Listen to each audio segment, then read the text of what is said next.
Hello, I'm Cindy Weill, Director of the Center for Children's Literature at Bank Street College of Education. Welcome to BookFest at Bank Street. Before we get started, a special thank you to founder of Kidlit TV, Julie Gribble.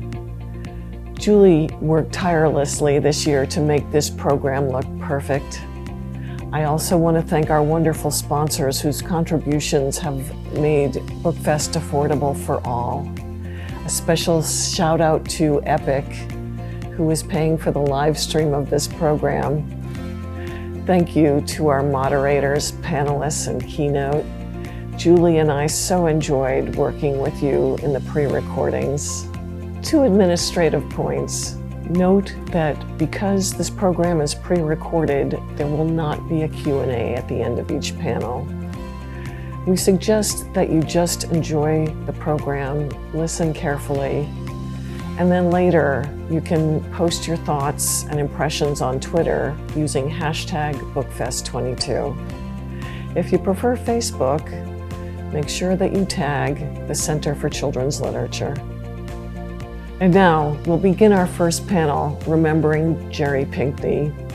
I am delighted to tell you that Troy Pinkney Ragsdale, Bank Street faculty member and Jerry's oldest daughter, will moderate a panel of her family members. And now, Troy, I'm going to turn this over to you. I am so very pleased to be here today. My name is Troy Pinkney, and I am the director of the Child Life program at the Bank Street College of Education. I'm an instructor and the fieldwork advisor. Welcome to this very special tribute to my father, artist and author Jerry Pinkney. As many of you know, my dad was the illustrator of more than 100 books for children. He was the New York Times best-selling creator of many books, including those that garnered the Caldecott Honors Medal and the Caldecott Medal for a book entitled Lion and the Mouse. My dad was so much more than his awards and credentials, which I am sure you will hear today. Today we have gathered family members to pay a special tribute to the man who embodied the true meaning of father, grandfather, father-in-law, and husband. My parents were a couple for 65 years. They were married for 61. Through their beloved union, they had 4 children, me and my brothers Brian, Scott, and Miles, 9 grandchildren, and 3 great-grandchildren. In this gathering, you'll hear from my niece, Charnelle Pinkney Barlow, my sister-in-law, Andrea Davis Pinkney, and my brother, Jerry's eldest son, Brian, and my mom, Gloria, Jean Pinkney. Each of us will share our personal reflections of Jerry with special focus on my father's influence through his work as a creator of books for children, and also how the books illustrated serve as essential tools that foster a love of reading. We'll also be sharing how my father illuminates joy and power of sharing books between children and adults who serve them. His commission or his purpose was to create an environment of celebrating Black life, celebrating the environment. I am so thrilled when I think about all the ways that he really forced us to think about the world around us, how we treat one another. And there's a message hidden in every one of his books. So as we move through the program today, we're going to start out with Charnelle Pinkney Barlow, my niece, Jerry's granddaughter.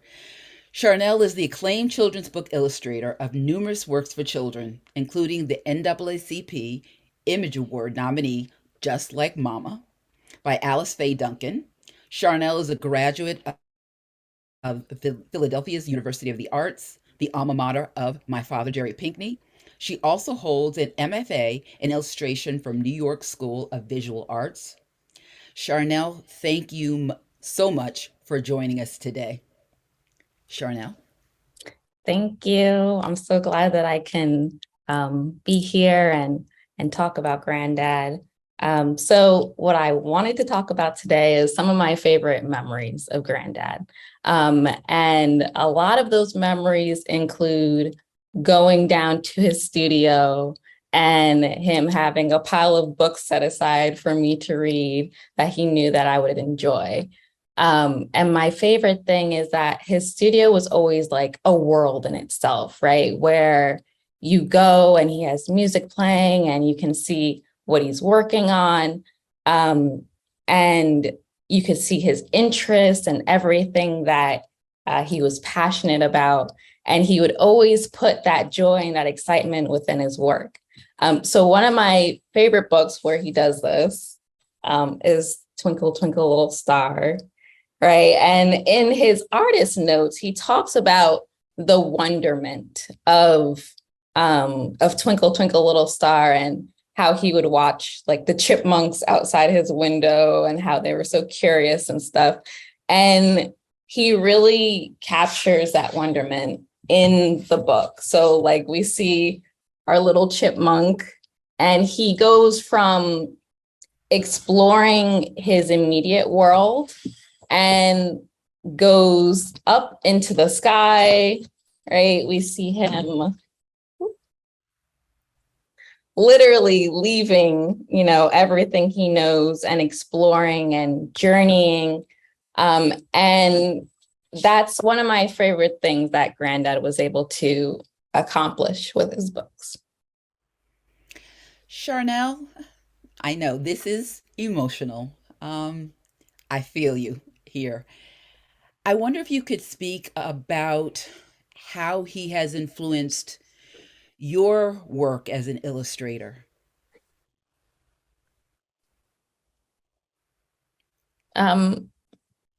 He helped me see my work in a different way. You want to take a minute?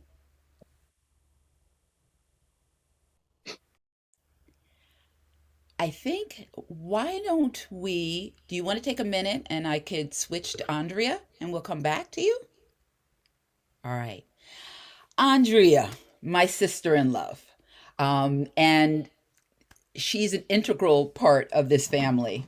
So Andrea is the New York Times bestselling and Coretta Scott King award-winning author of more than 50 books. She's working on that 100 for children and young adults.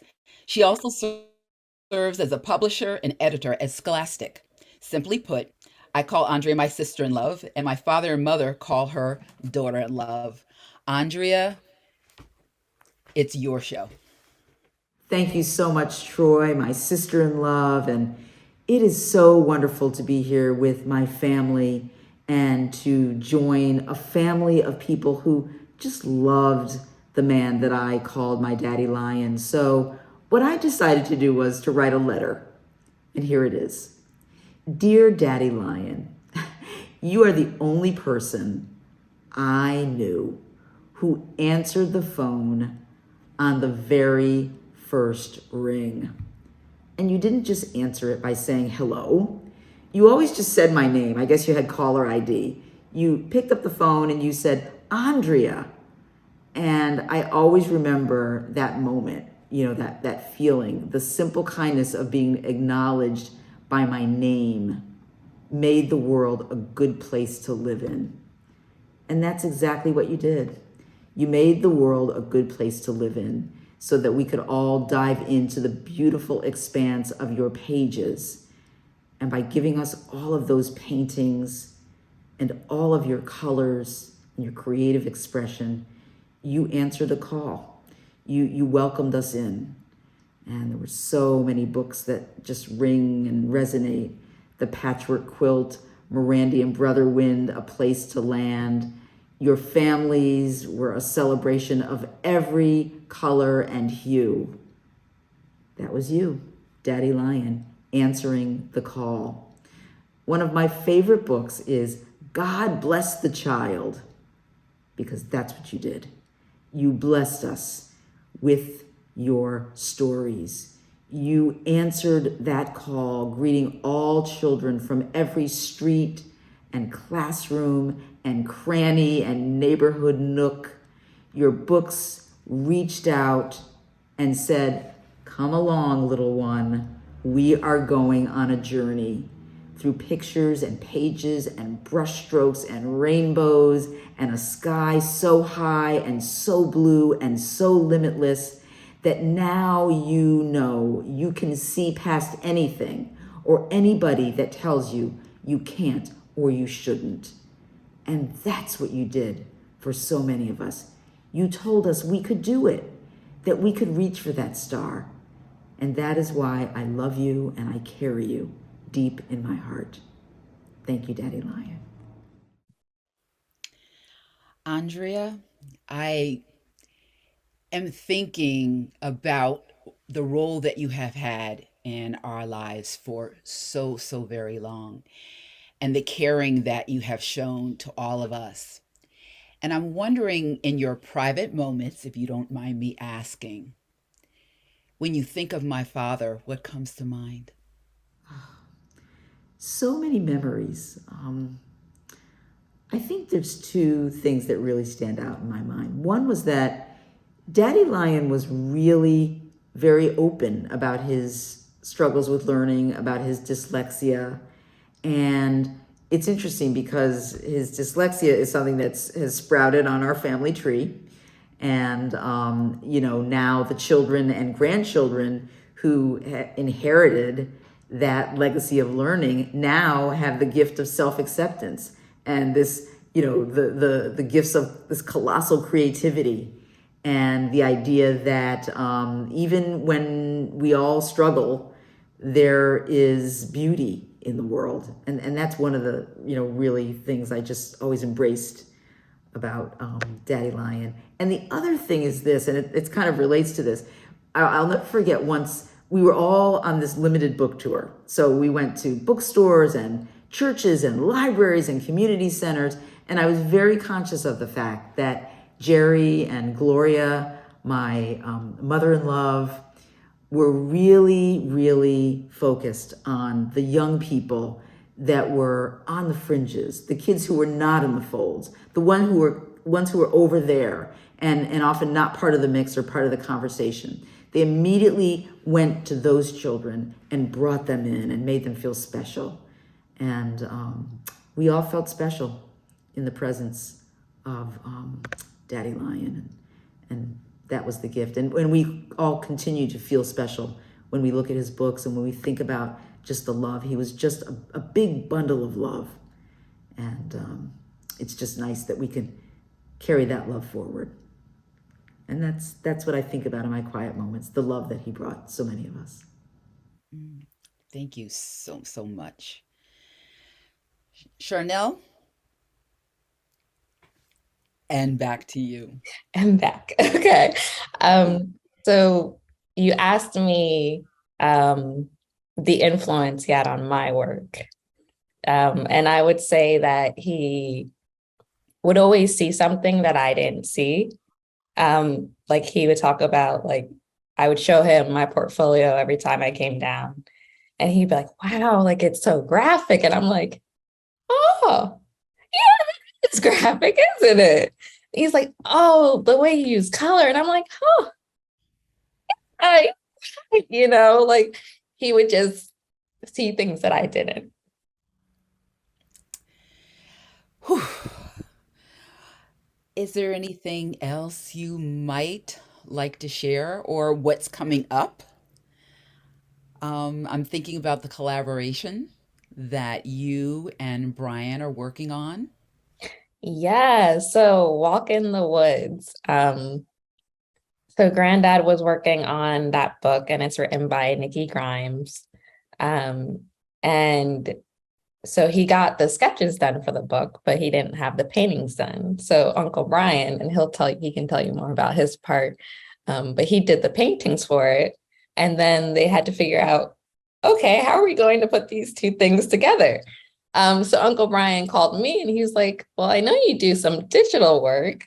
Would you be able to combine the sketches with my paintings? And I was like, yeah, I think I can do that. So what I'm doing is I'm taking Granddad's sketches, which are very detailed, and essentially separating them from the page and overlaying them on top of Uncle Brian's paintings. And it's been very methodical because I essentially have to recolor Granddad's lines. And I have to like repaint them and stuff. It's gonna be beautiful. It's a true collaboration, And I think as you hear all of us speaking today, there are so many opportunities where Dad collaborated with others, with his family, and it is a tight circle, which is quite unique. And that's what we're hoping we share here with you today. And so I'm going to turn it over to my brother, Brian Pinkney. And let's see. So Brian is the New York Times bestselling illustrator of numerous books for children. He's a two-time Caldecott Honor Medalist, winner of multiple Coretta Scott King Illustrator Honor Medals, and winner of the Coretta Scott King Illustrators Award. Brian has been named among the 25 most influential people in our children's lives by Children's Health magazine. Brian, my brother, my friend, take it away. Well, thank you, Troy. And it's so great us all being together like this. You know, it's kind of like a family get together on Zoom. I think when I think about Dad, you know, I really think about, like, if I was to say, what was Dad's love language?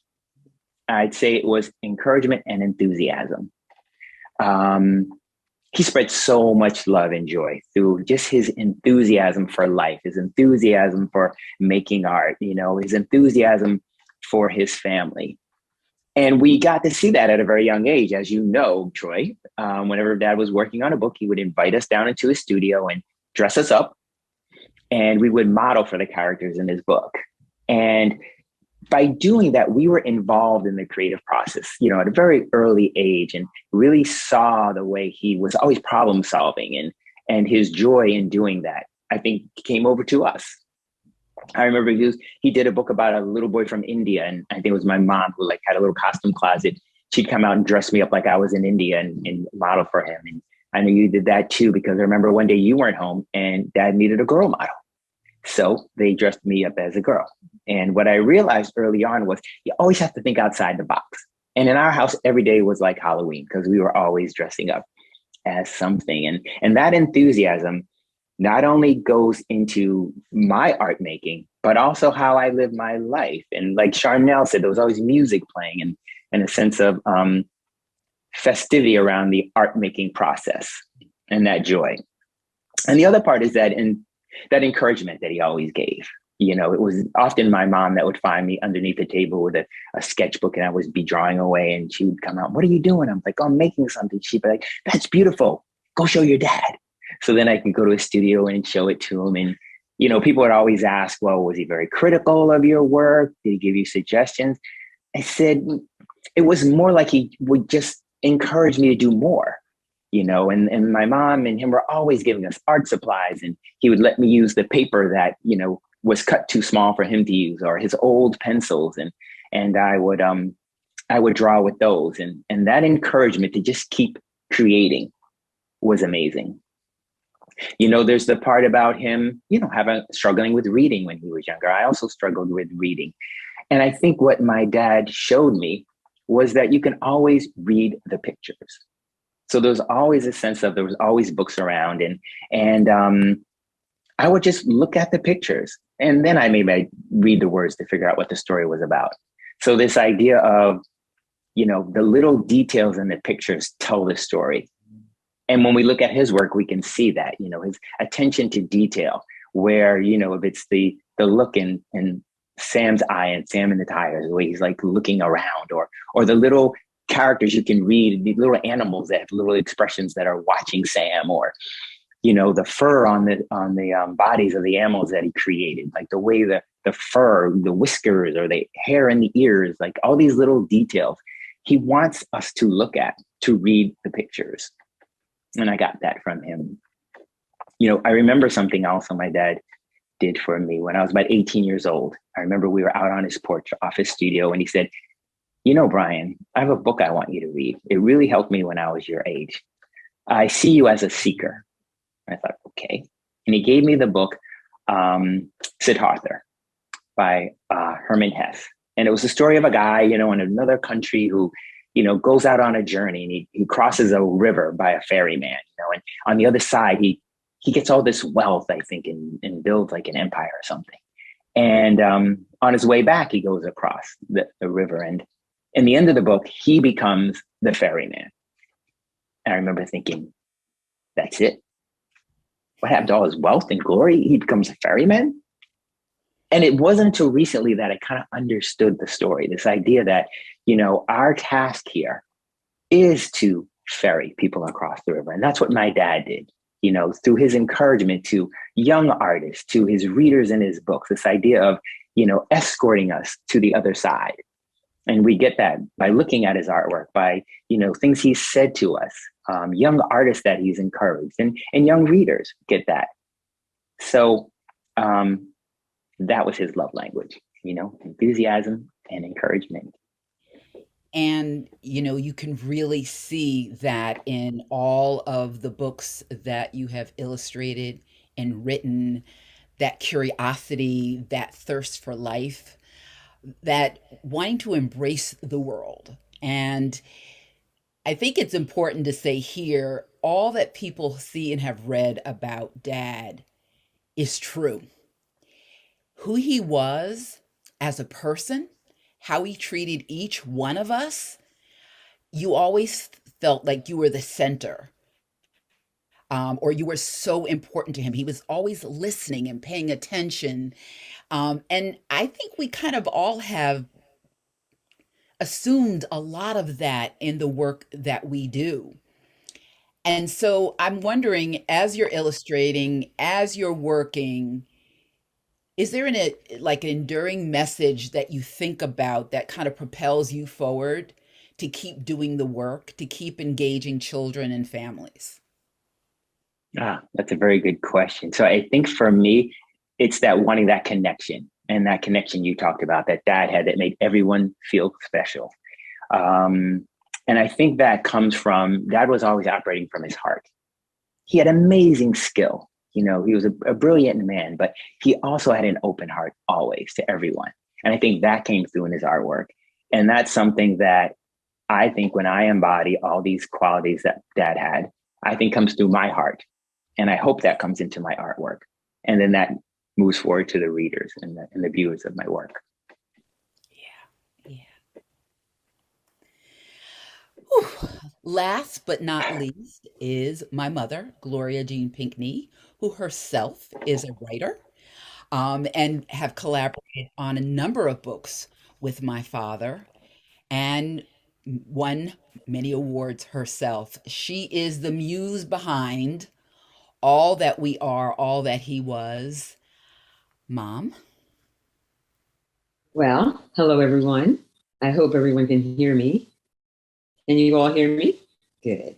I'm telling you, this has just been so beautiful, this tribute to Jerry, and so deserving.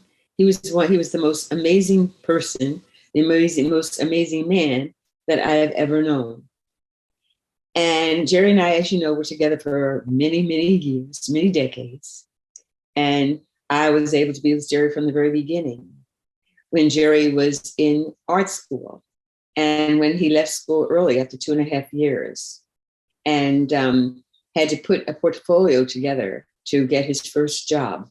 At that time, Jerry was a design student at PCA, Philadelphia College of Art at that time, now University of the Arts. And he left school early, but he never left his dream of becoming an artist. Well, when he was offered a job as an illustrator, Jerry sat down and did about 12 to 15 drawings, got on a bus, went to Dedham, Massachusetts, and came back with his first job. And it was not long after that when he illustrated his first book, which was in 1964, which was Adventures of Spider. And that book is still in print, I want to say. Now, I have to tell you that Jerry, from the day I met him, the first time I ever saw him was in the lunchroom in high school.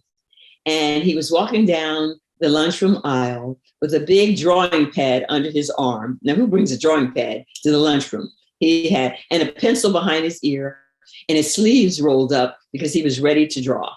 So he was always drawing. He was always creating. And more than that, he was determined. He was determined that whatever happened in his life, he would succeed. And he loved people. He loved animals. He loved nature. He enjoyed life. And everything about him was lively, whether it was music playing in the studio. He and I had this most wonderful relationship, and we also worked together, as Brian mentioned, when the children were young. I was the one who did the costuming for his books, and I also posed for him, and as our children did also. Jerry suffered, I'm going to say suffered, with dyslexia. It was always a challenge in his life. Reading did not come easy for him, but he never, ever let it discourage him. He had hundreds and hundreds of books, which I should say, he used to say I have over 1,000 books in my collection, and he does. We have many of them here. He was always reading. It took him, when he wasn't drawing, he was either reading or listening to music, and he was always trying to grow and expand as a good person, a person who was contributing. We felt it was important for him to contribute to the world and also for his children. And most of all, he was very concerned about children with special needs, whether it was dyslexia or whatever that challenge might be, that we should never let any of this change our minds or dreams about whatever we want to achieve in life. He passed that on to me. I had no dream of ever being a writer, but I've always been a good storyteller. And Jerry started encouraging me a long time ago because of the fact that I could tell such good stories. He felt that I could write. Well, he was right. I am able to do that. And also, Jerry and I were soulmates when it came to spirituality. I'm going to bring that up because my greatest achievement was a book that I did where Jerry did illustrations, Brian did illustrations, our son Miles took photographs, and that's a book about miracles. And Jerry, his whole life was a miracle. And as you probably know, or maybe you don't know, Jerry and I were working on his memoir before he passed away. And we were able to complete it when he was in the hospital. And that book will be out in January. And it's called Just Jerry. And I must say this, the title was an idea of mine. And it came from when I met Jerry's mother for the very first time, when I was just 15 years old. And he took me to meet his mother. And I asked her why, of her 6 children, is Jerry the only one of the 6 who doesn't have a formal name and a middle name? And her reply was, just Jerry's enough. He'll make something of that name. And she was absolutely prophesying, because he certainly did make something of that name. And he has touched many lives. And I hope if you have not ever read or seen one of the books that Jerry worked on, I hope that you will, and that you will enjoy them and that you'll pass them on. And most of all, encourage those children who are struggling with writing or any other struggle. Jerry had many quotes, many things he believed. And this is one that stands out in my mind right now. He said, treat triumph and tragedy the same. In other words, let nothing stop you from fulfilling your dream. So I thank you for listening. Whew.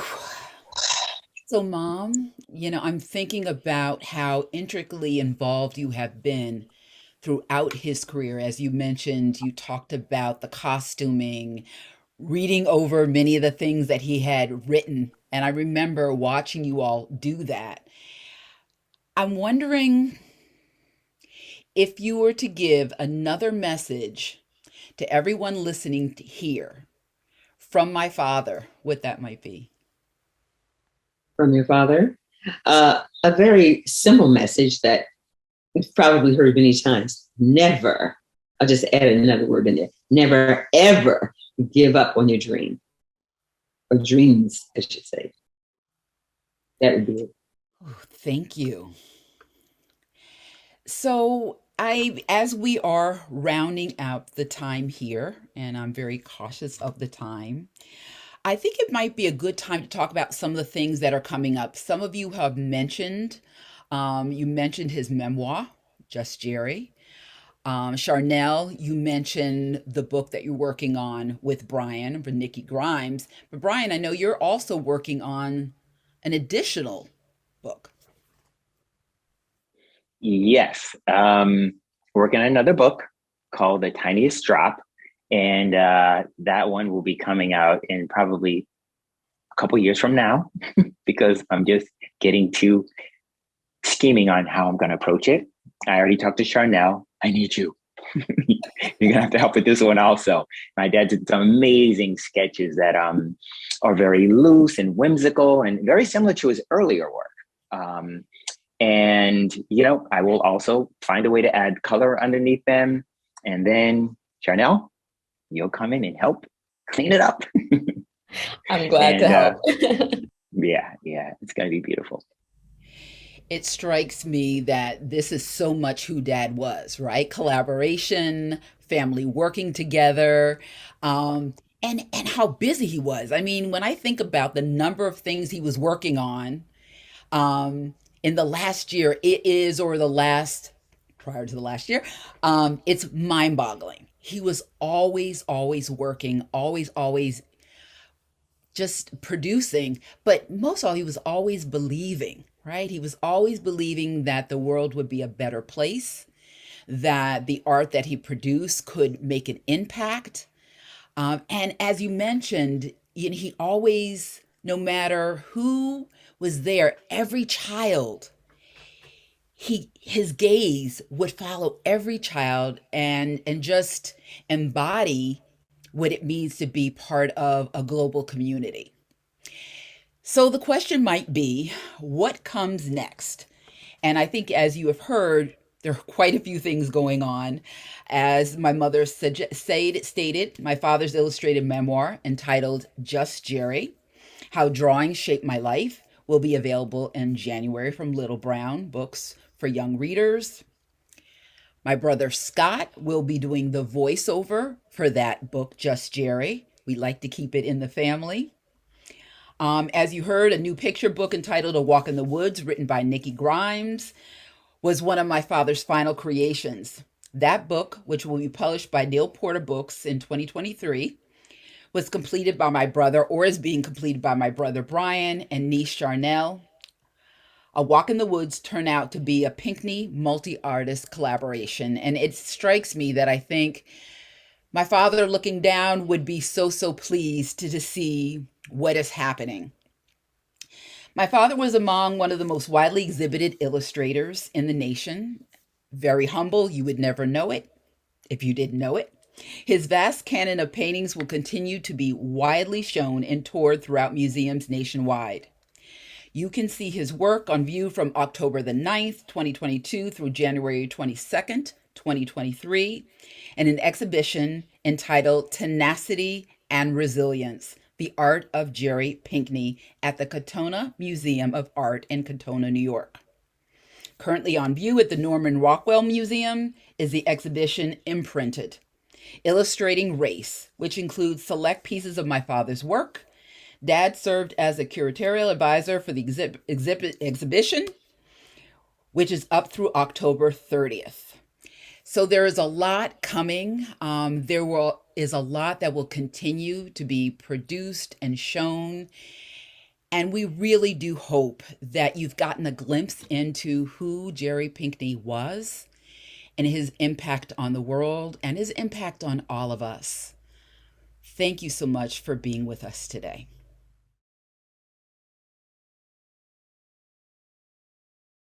Thank you, Troy, Gloria, Andrea, Brian, and Charnelle. That was lovely. During the break, we'll be showing a video made for the Children's Book Council featuring Jerry Pinkney. There will be another one as well featuring Andrea Davis Pinkney. Our next panel, Complex Characters in Complex Times, Lessons for Our Lives from Middle Grade Latinx Authors, will be moderated by Carla España. Dr. España is a New York-based educator from Chile. She's a researcher, writer, and co-founder of the En Comunidad Collective. Dr. España is an assistant professor in bilingual education and Puerto Rican Latinx and Latin American studies at Brooklyn College in New York City. And now, Carla, I'm going to turn this over to you. Thank you so much, Cindy. We're so excited to be in conversation. And I'm joined here by wonderful authors, inspiring writers. For those of us who are in the classroom, or those of us also in teacher education, in so many settings, we are so grateful for all of your work. And so I'm joined by Margarita Engle. Margarita Engle is a Cuban-American author of many novels in verse, memoirs, picture books, including The Surrender Tree, Enchanted Air, Dream Girl, and Dancing Hands. Awards include Newbery Honor, Pura Belpré, Golden Kite, Walter, Jean Adams. There are so many. You definitely need to check out Margarita Engle's website. As a teacher, I always show my students all the wonderful stories. And you'll also hear more from Margarita Engle today. We also have Meg Medina, who is a Newbery Award-winning and New York Times bestselling author who writes picture books as well as middle grade and young adult fiction. Her works have been called heartbreaking, lyrical, and must-haves for every collection. Her titles include She Persisted, Sonia Sotomayor with Chelsea Clinton, Merci Suarez Can't Dance, Merci Suarez Changes Gears, and Merci Suarez Plays It Cool. We're very excited. Evelyn Del Rey is Moving Away, and also several other books that I'm sure those teachers who are watching have used in elementary school, in middle grade, and also with our young adult readers. You'll also want to check out, Meg has wonderful writing tips that I believe they're like 1 minute. They're very short writing tips. So they've been helpful for me as a writer and as a teacher with students at all ages. And we also have joining us, Pam Muñoz Ryan. Pam Muñoz Ryan is an American author and the 2018 U.S. nominee for the International Hans Christian Andersen Award. She's the author of the New York Times bestseller, Echo, a Newbery Honor book, and the recipient of the Kirkus Prize. I know that those of you who are in the classroom, those of you who are librarians joining us, have seen several book sets and copies of Esperanza Rising. You've used Becoming Naomi León, Writing Freedom, The Dreamer, Mañana Lands, and Solimar. So we are really grateful because Pam Muñoz Ryan is also present with us in our libraries and in our classrooms. So thank you all for joining me today. We're going to get started because there are a lot of smiles here on the camera and because we've just been having a great conversation getting ready for this recording. So we wanted to start by joy and think with this topic of joy. What is bringing you joy these days? And why don't we start with Meg, because you're smiling, because I know you have a lot of joy from this weekend. So what is bringing you joy these days? Yes, wow. There's a couple of things, but in my personal life, my daughter just got married 2 days ago. So it was a big wedding that featured all friends and family. And as I was saying to our friends here, it was just lovely to be in the presence of just feelings of hope and love and goodwill, for lots of hours, and also, great food and salsa dancing. What can one say? But on a professional level, I think what brings me a lot of joy now is seeing all the new Latino voices coming to the table. When we started, we knew probably the 10 of us, right, making work. It was a much smaller pool. And now it's so exciting to me to see the newer voices and the breadth of work. And that just makes me, it comforts me because we're growing. So. Thank you. What about for you, Pam? Well, I think the one thing, the uncocooning that we're all going through after COVID and the reconnecting, I think that's been, especially just this last 6 months or so, or the last year, people being able to come together again. I really missed it. I mean, what we do normally is pretty solitary, but then to have everybody else on the planet being pretty solitary as well, and especially those long distance connections. And it's only been recently that I've actually gone to a real conference where I've seen colleagues, and I didn't realize how very much I missed that connection. During COVID, I just felt so out of the loop, like I felt so distant, and it's just been so nice to reconnect, even if it's with Zoom, but in person, it's just so much more special. Definitely. I had a student of mine share a social media post that they were going to an author event on Friday of one of the authors that I shared in class. And I thought how beautiful that we get to connect and keep sharing those connections with others. What about for you, Margarita? I have not uncocooned yet, so I'm still feeling that isolation. I miss travel, family visits, and friends, and it's been a very difficult couple of years trying to take care of my mother while she's losing memory and yet living far away. So it's been really difficult, and I find joy primarily in reading, writing, and going for walks with my husband and dog, or up to the mountains, anything in nature. I will confess that I am also kind of living a fantasy life like a teenager would, imagining how life will be someday, as if I haven't grown up yet and found that freedom to travel and do things independently. So that's a very strange thing that I'm experiencing, and yet it is hope. When you daydream, that's hope. So I look forward to it someday. Thank you for sharing that. Brings a lot of perspective, and also to our role in writing and what writing looks like, right? So I wanted to ask you all, what does your writing process and maybe your writing space look like and feel like in these days? And I know it might change. There are a lot of changes and how you've been flexible with that, but what does that process and space look like? Margarita, why don't you start us off?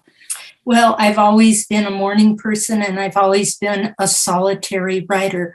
I need peace and quiet. I can't imagine the experience of writing in a crowded coffee house like so many people say they do. I write first drafts with a pen and paper because I love the flow of ink. And I experiment and explore a lot. And then later drafts are hard work at the computer right here in this office that you see. And that's a completely different feeling, and yet just as important. But that first draft for me is really the most freedom that I ever feel in the writing process, because there's this potential that anything could happen on the paper when I haven't started yet. Haven't created any problems yet that I need to solve in later drafts. Are your walks, like you said, you love nature, are your walks part of that process too? Yeah, oh, absolutely. I've always, because I write in poetry, ever since I was a small child, I've always written in my mind without writing down to the rhythm of my footsteps. And there are other rhythms in nature, whether they're wing beats or hoof beats or the sound of the ocean waves. There are other rhythms in nature that do find their way into poetry. What about for you, Pam? How's your writing process and space these days? Well, my space is the same. I have a home office. I'm sitting in my office right now. It hasn't really changed much.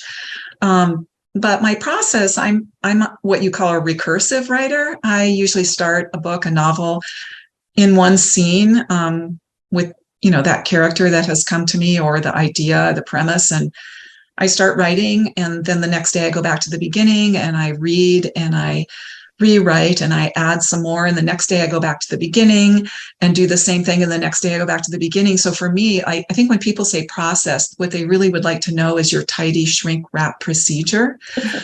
For me, it's a very messy evolution.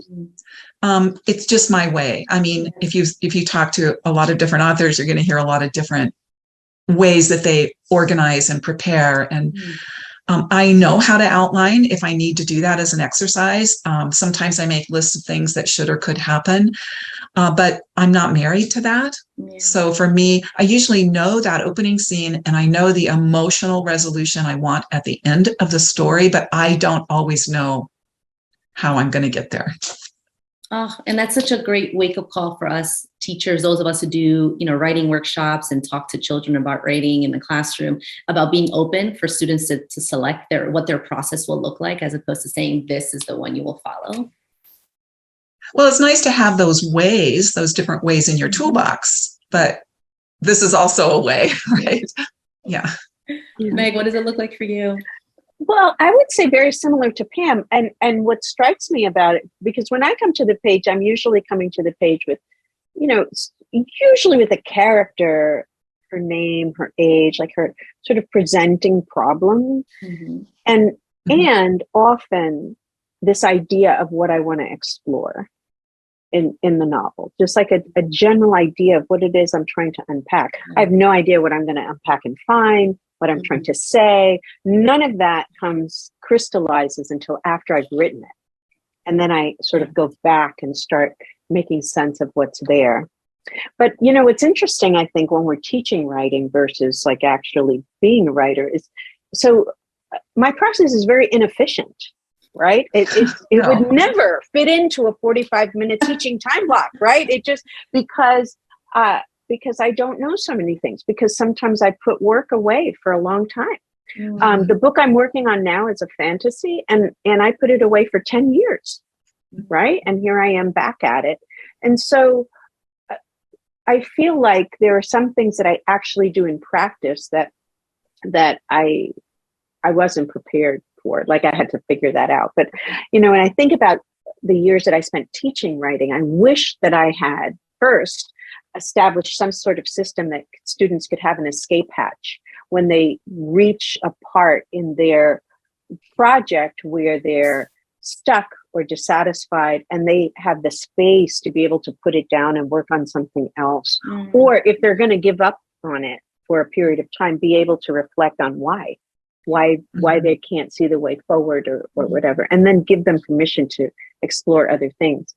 But that's not usually how we do it. Do you find, Meg and Margarita, that, that old saying, no surprise for the writer, no surprise for the reader? Do you find yourself like being surprised as you're writing? Like I never really know all of us are very character driven, yeah. Right? But sometimes I am surprised at things that happened. I'm very surprised at what evolves. Yeah. And I don't know if that's something, I don't know how do you teach letting something evolve? Maybe you don't. I don't know if it's teachable. I don't know, but I think they have to practice.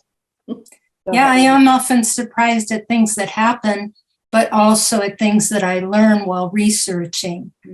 And because so much of poetry is in the emotions, the one thing I'd like to say to teachers is that I hope that instead of asking students, what does the poem mean, that they'll ask them, how did the poem make you feel?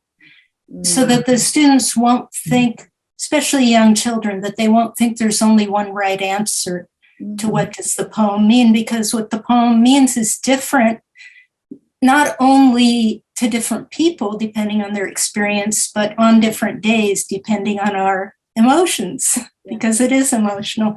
And it's different to the poet herself, too, on different days. So I would really hope to hear that question, how did the poem make you feel? And avoid triggering a fear of poetry that could last a lifetime. Right. Or a fear of writing, right? That there's some way that it's done and that you're supposed to feel good every second that you're doing it. I mean, there are so many moments when I'm writing where I'm just in despair. It's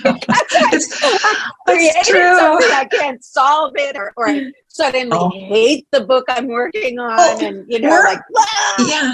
we're all from a similar. You guys are probably a little younger, but from similar generation. Meaning, like when I was in elementary school, the only thing I remember about writing is putting my finger between words to make sure there was a space between each word. And I look at what teachers do today, and I'm so impressed and a little bit jealous, because these students have journals from the time they're in kindergarten, and they write across the curriculum. And the one thing I can say is it feels as if they are so much farther ahead of me than I was at their age, as far as writing freely.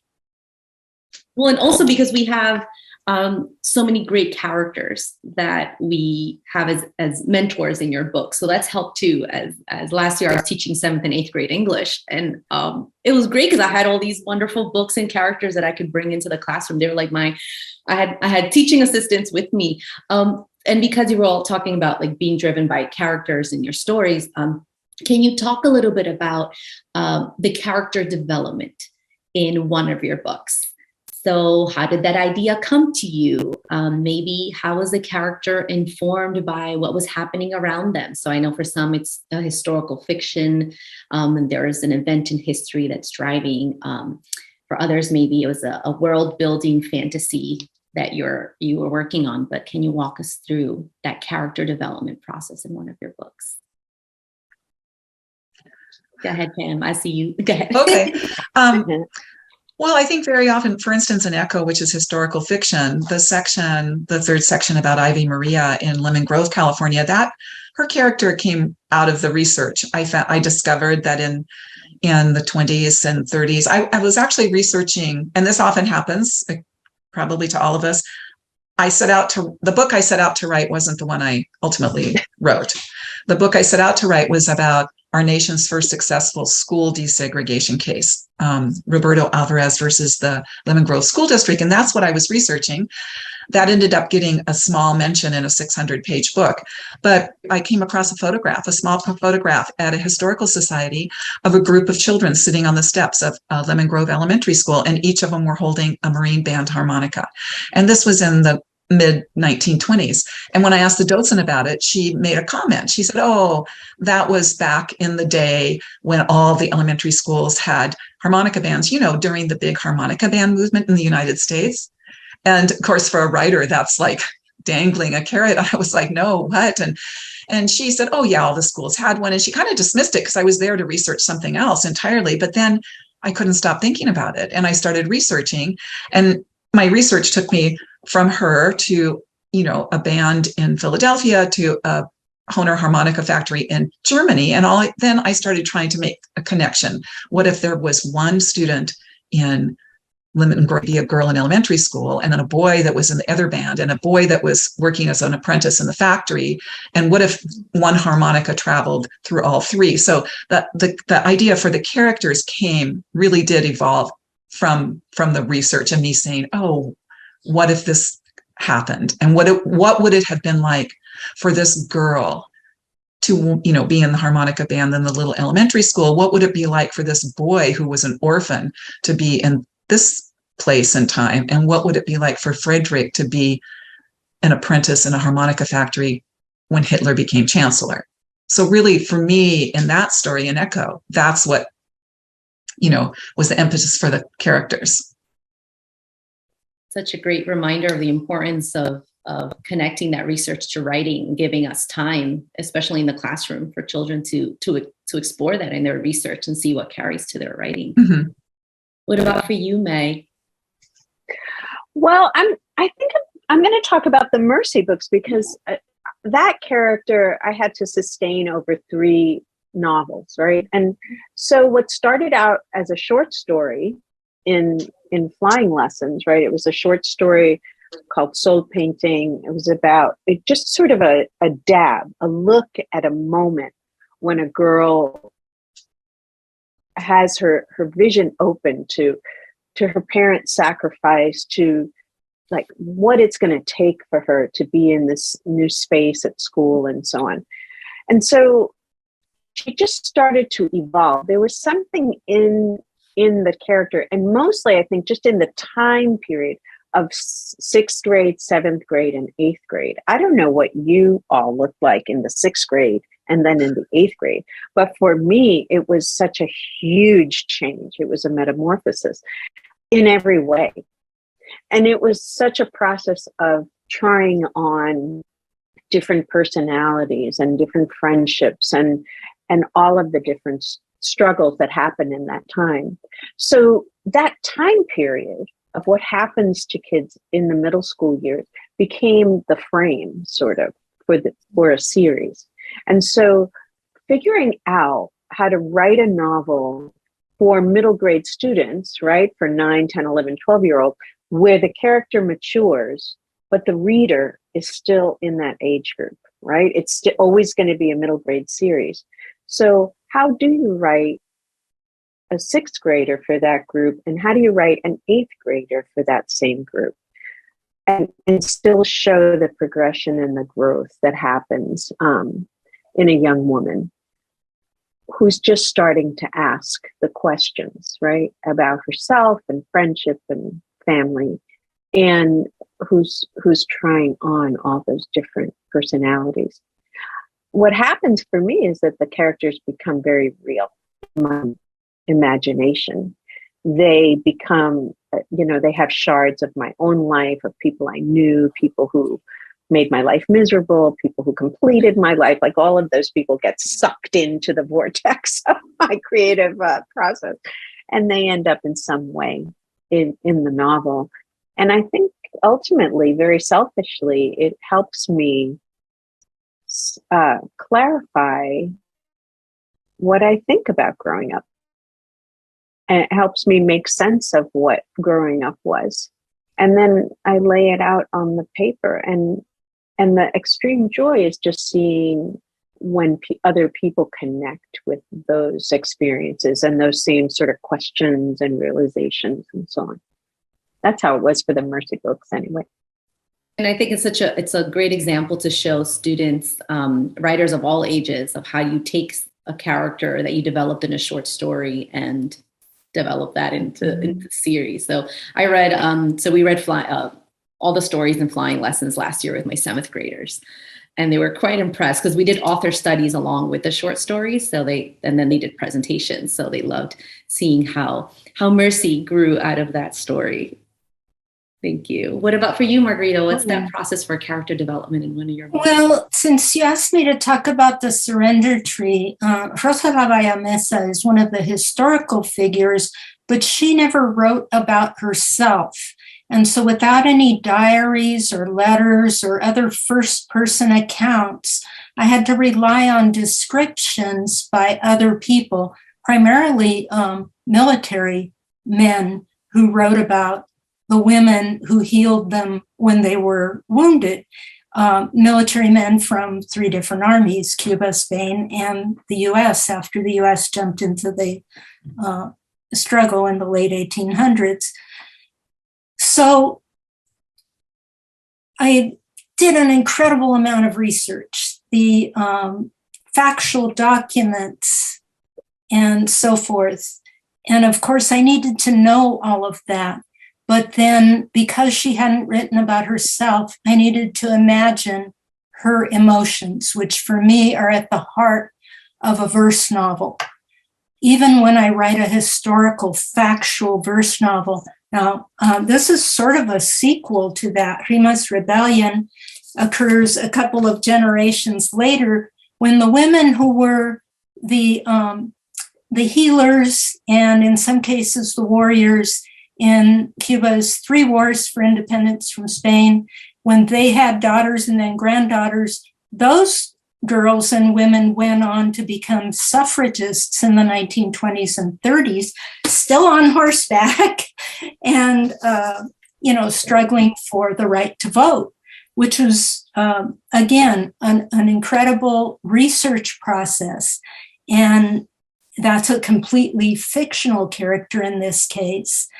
The key to the suffragist movement that I hadn't really thought about until I started writing about it is that the only way, all over the world, the only way for women to gain the right to vote was to convince men to grant them the right to vote. There's no way to give that right to yourself because men had the power. They had to get men to vote for women to have the right to vote, but they had voting clubs to practice voting for someday when they would have the right. So I thought that was a great idea, and maybe teenagers now should have voting clubs where they could practice. But of all the characters that's most difficult to develop, it's in a memoir. So Enchanted Air is my childhood memoir. And even though there's no research, it's strictly memory. One has to face up to those memories and think about things that maybe we're glad to stop thinking about at one time. And so that's a completely different experience. And then I wrote it in present tense, even though it happened a long time ago. Because I wanted to invite the reader to time travel with me. So that reminds me what you said, Meg, earlier about having that like escape hatch and saying you're going to pause on your writing at some point and then you come back to it, whether it's your fantasy after 10 years or it's something from your own life, and it's a lot. And so I appreciate you all sharing that. So that takes me to the question around, how do you care for your heart? How do you care for yourself as you process difficult events while writing about them in your stories, whether it's your childhood and family in Cuba, or it's people that are making your life really difficult in different ways, to worldwide events that are just really difficult to process. So how do you take care of yourself as you build these stories and this setting in your books? For me, poetry is the key. Musical language is comforting. And I could tell the same story in a factual, nonfiction, 500-page with footnotes book, and I'd end up really depressed at the end. But if I tell that story with a hopeful ending and in musical language, I feel hopeful too. Mm-hmm. I think sometimes you find yourself, the research can be a very black hole you go into. In Echo, I had to write about what Germany was like in 1933 when Hitler became chancellor. But to understand that, I had to go back and understand the Treaty of Versailles. I also had to go back and understand what happened in World War I. I had to read Mein Kampf. So it was such a deep and dark hole. But I think there is that goal on our part to want to, first of all, present things in a truthful and honest manner so that, to our audience, so that history doesn't repeat itself, but also to give what Margarita said, to present it in a way where there's some sort of resolution that gives our character hope, and maybe gives our character the tool, gives them enough tools, even if we don't say in writing that there's this, tied up bow of an ending, but we've given the reader enough knowledge to know that our character has the tools to carry on. Yeah. Yeah. I don't know that I do take good care of myself when I'm writing really hard things. Sometimes it's just really bleak and hard as I'm writing them, honestly. And I'm thinking of Yaqui Delgado, I'm thinking of Burn Baby Burn, especially when you're unpacking like really heartbreaking moments within families. Yes. Because in family, I think the expectation is that these are the people who love you the most. And perhaps they do. Usually they do. And they are also capable of being the people who can hurt you the most. And so telling the truth about that is really hard. And going back to the instances in your own life that inform your knowledge of that, right? Your own experiences of that can be brutal. So I think that when I'm getting very close to the bone, I know that I'm getting close to the bone because I try very hard to avoid the scene, or I'm trying to avoid, I find that I have to snack a lot, or I have, look, that laundry has to get done. I start to invent reasons why I can't be with this manuscript, but eventually I have to come to it. And I tell the truth. I have to talk myself into a notion that it's not going to necessarily be seen, even though on some level I know it will be, but I have to just plow through it. And allow myself to feel it, allow myself to relive it, to unpack the hard things.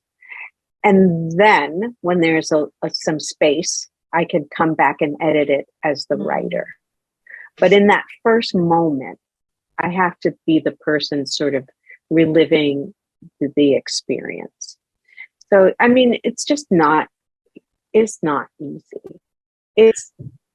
And I think when you find yourself in hard. it day after day, you almost have to say, I've got to go for a walk. I've got to do this. I got to bake a cake or something, do something totally typical. You know what I mean? Just to kind of, I don't know, cleanse your mind a little. Yeah. And it's scary sometimes. It is. It is, because you're you feel very exposed. As Margarita mentioned, you're being pulled back to think about things that would be great never to have to think about again, right? Or things that embarrassed you or hurt you, or moments when you were less than who you would like to believe you are, like all those things, all of it. But I think the ability to go to those places requires some courage. I think when we're working with kids is reminding them that writing is also in some way a courageous act, right? To go seeking the truth, whether it's in history or inside of yourself, and having it be okay that it's hard. And it's one page at a time. So I when people say, oh, I wrote 50,000 words this week or something, I think that hopefully teachers with young people learning to write, they'll be able to have a real sense of accomplishment at the end of one page or one poem. That's, you don't lose 50 pounds in a day, and you don't write a book overnight. Correct. And that gets back to how we teach writing, right? Because sometimes it does take a pile of time, right, to get something into some sort of shape. And so it's interesting, right? How is it that we can teach something that we can't necessarily model closely, like how it actually can be? But I think that it's important at least to tell kids exactly what you're saying, Margarita, that it is one page at a time, that there will be days where you will write 3 and 4 pages and you'll feel like you are on a cloud and everything is just coming off of your fingertips. And then other days, if you can grind out that sentence that's going to get you over this one part of the scene that you can't write, good on you. You did it, like that's the thing. That's the work. Thank you all for sharing on how either you need this reminder to take care of yourself, or the different strategies that you've used when you process these difficult moments, difficult relationships, or what they've revealed. Definitely lessons for us as in the classroom, and us librarians and all of us who work with children is making sure we create that space for them as writers to take care of themselves as well. We need to address, because I know some of you're either writing blogs about this, or you're talking about this on social media, or you're sharing things. So I thank you for your voices, that we need to address this issue of banned books and all this censorship that's happening. What is your message to those banning books in districts, libraries, and other community spaces?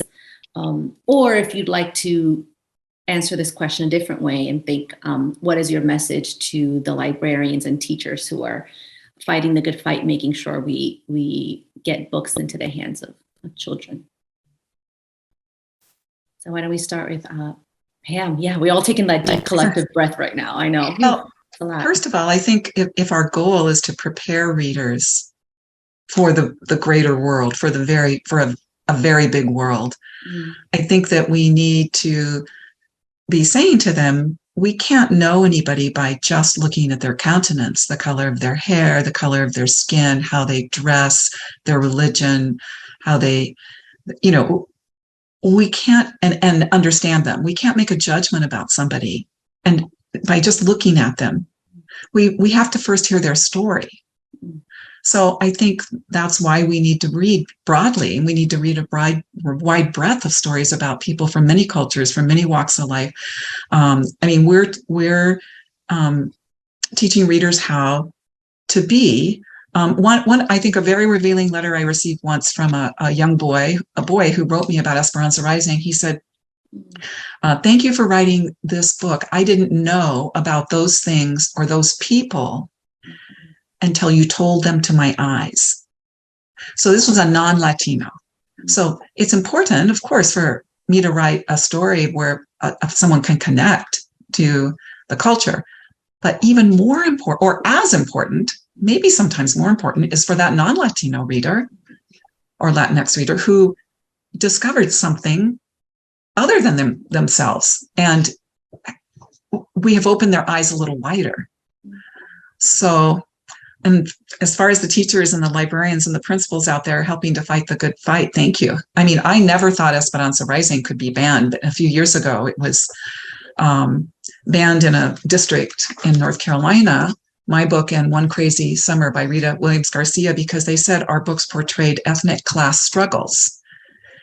It was only 2 people. And when I found out it was only 2 people, I was heartened because I thought, oh, surely just 2 people could not get them banned. But ultimately, both of our books now are on a restricted list of books where you need parental permission to read them.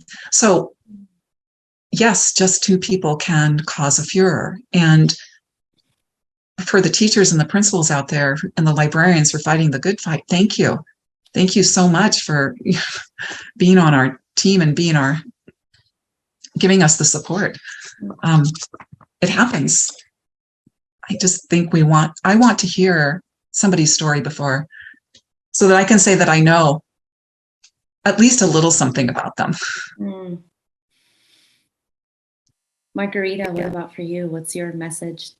Drum Dream Girl was banned in a county in Pennsylvania recently, and it's about it's a true story about a young girl who wanted to play drums at a time in Cuba in the 1930s when it was traditional for only men to play drums. So I don't think they read it. I think that the only reason this could have possibly be banned, there's nothing in that story that should be offensive in the 21st century in the US. I think it had to have been racism. They saw a mixed race girl on the cover and said, okay, this is a bad book. There's just no explanation. And I'm grateful to the students who protested and got it restored to the shelves. And grateful to the adults who support them too. Librarians and parents all play such an important role. Teachers and librarians are so vulnerable because they can lose their jobs. So I'm really grateful. And my next book is Wings in the Wild. It comes out next year. It's about the artists in Cuba who are arrested for art that protests censorship of art. This one was set in 2018. That has actually intensified a lot more since. But it's when they rewrote the Constitution, they added this Ley 349 that specified very strict censorship of art. And I feel like we're now in a position in the US where some people are trying to rewrite the Constitution, and they're trying to take away the First Amendment, freedom of expression. And we're at a point where we need to ask ourselves, do we want to be like these repressive regimes? Do we want a law 349 that says no art that protests the censorship of art? Or do we want our First Amendment, that we have the right to?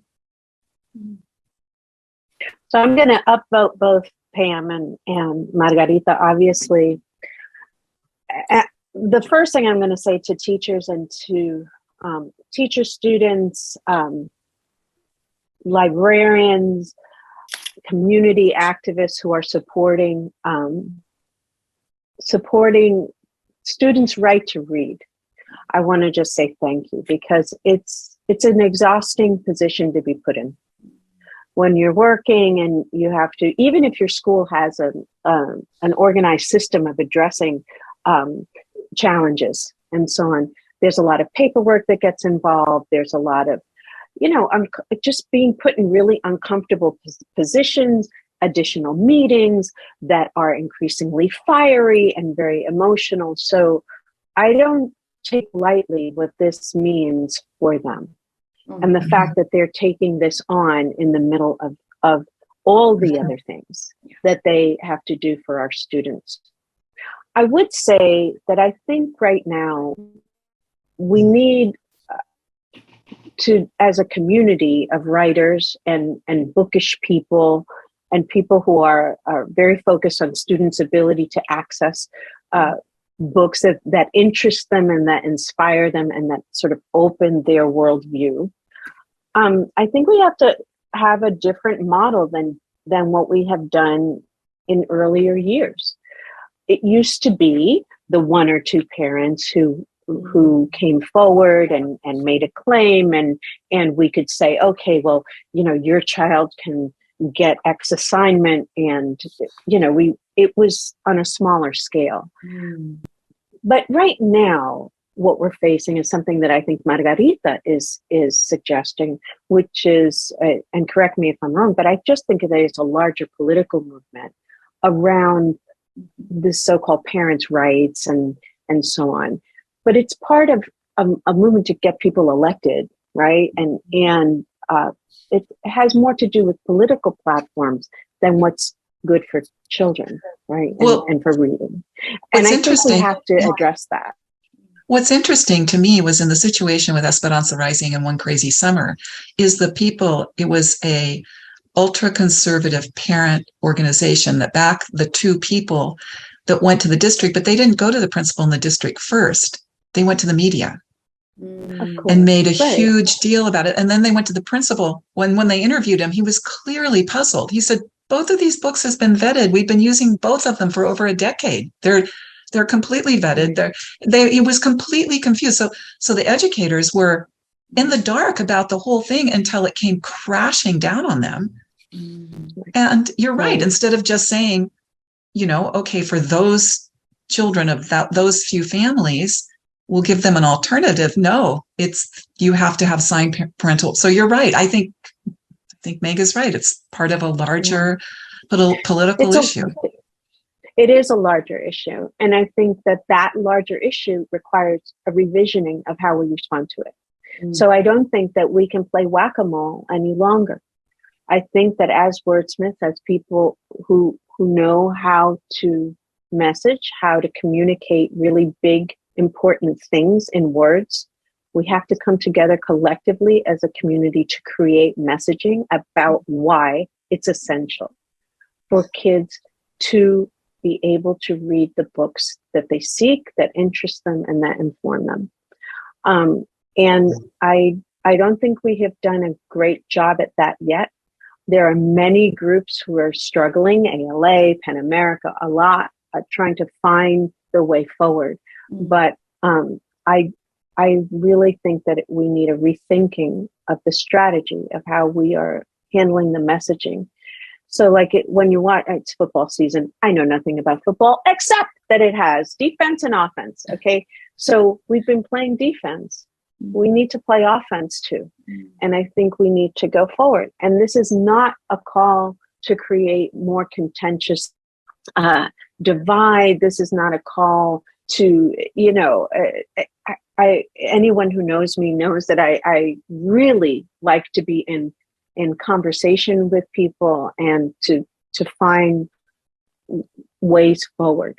But I feel like what I'm advocating for is just another look at a new strategy, because what we're doing is not working, and there is a lot at stake, a lot, for children, for teachers, and for schools. Thank you. No, and that's also, I think, in what all of you shared is a reminder that it takes this larger community to respond. So we have the youth with what they're like, the example of the youth, what they were doing in Pennsylvania and restoring the books that were banned, getting them back in the schools. We have like movements in states like California, where we have mandatory ethnic studies classes, curriculum in high school for high school. So I'm thinking of like, it's a multiple prong approach to this, where I've seen petitions where authors have signed on and there's been letters and they're all public of saying why we need these books available in all places for students, readers at all ages. So I think, I don't know, for me, it's bittersweet to see this reality, but also I'm hanging on to the hope of those movements and thinking that this is a movement and that we're all contributing in some way. Because that's all I got right now. I got to hold on to that hope with the books and with the movement. So because you are also just wonderfully giving, and with your time and with your writing and telling stories and being vulnerable and addressing difficult moments in our histories, difficult moments in our families, and putting that in our books and making sure that children feel that they get to learn about other moments in time and ways to navigate their own lives. Can you share a bit about an upcoming project? I know, Margarita, you started a little bit telling us about what's next. So leave us a little bit with what can we look forward to? Maybe another character you're either working on now or a book that's coming out soon that we can look out for. Well, I did bring it up, and I've started writing environmental love stories, young adult environmental books that are also love stories. Your Heart, My Sky last year, and Wings in the Wild comes out next year. And they're climate action, they're agroforestry.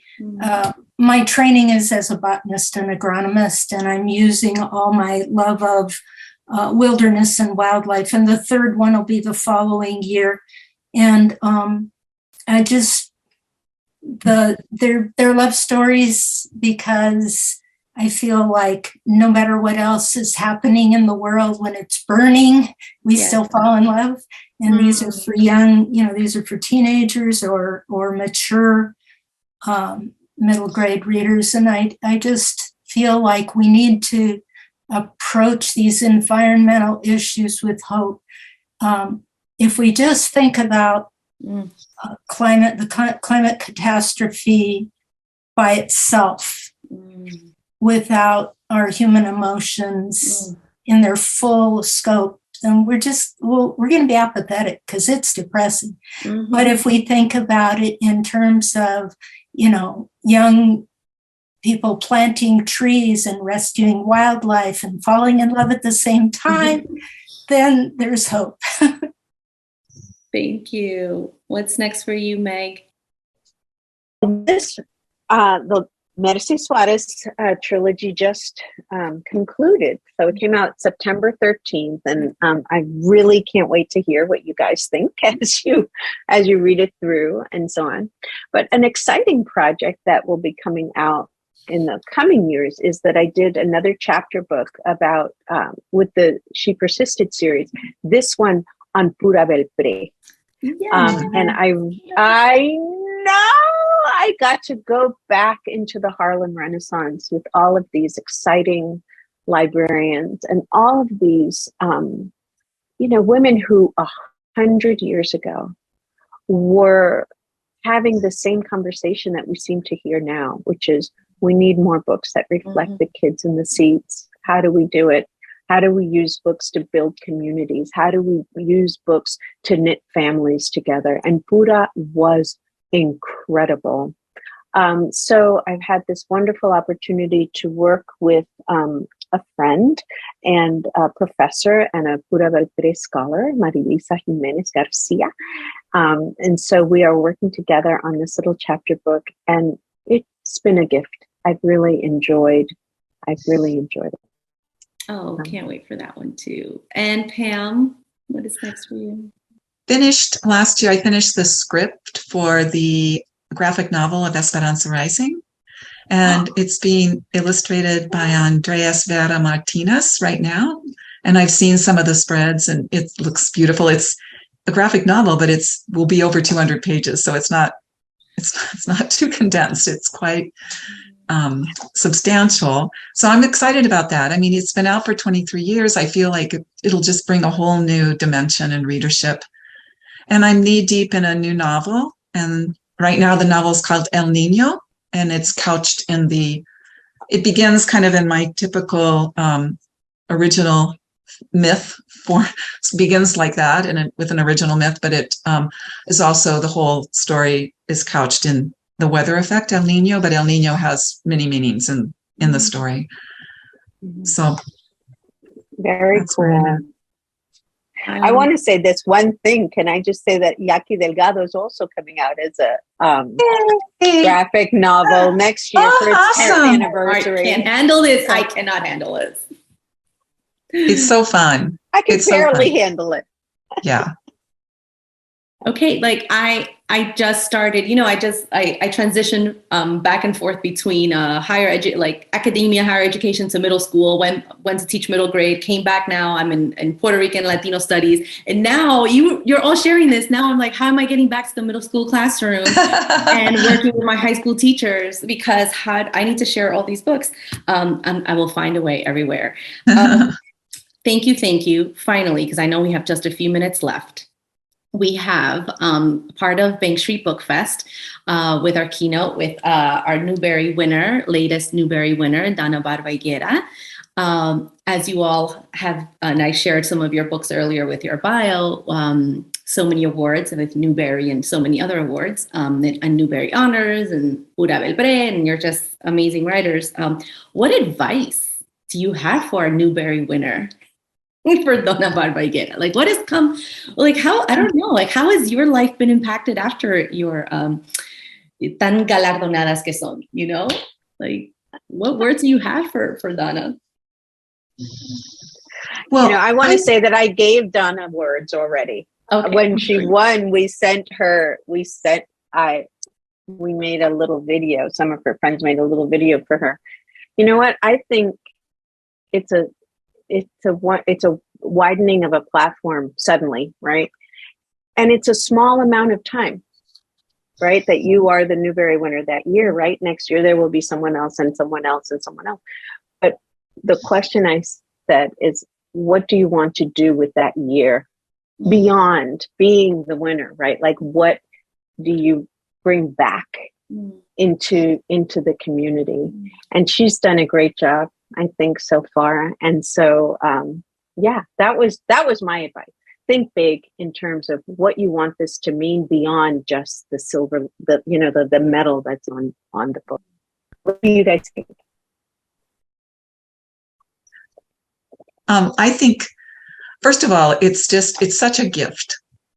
It is really a gift, and there's no one award that ever will define you or your career. It certainly elevates you to a certain platform. I think it's just to always look on it as just as a gift and something that brings attention to such a broad audience, that brings attention to your work and appreciate it for what it is. I just, except to just enjoy. But it doesn't, I don't know about you guys, it doesn't really change. I mean, here's the thing that's ironic is when you win it, it's very delayed. It's a year after you've worked, at least a year after the book was finished, and several, maybe a lot of years after you started the book.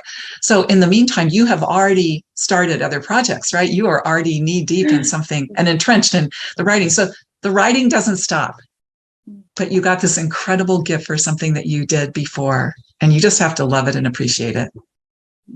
And I never won a Newbery medal. I won a Newbery honor, so it didn't change things for me that much. It was amazing, but expectations were higher, if anything, for my next book. That my editor actually, was like, your next book has to be really good or we won't be able to publish it. Yikes. That would be scary.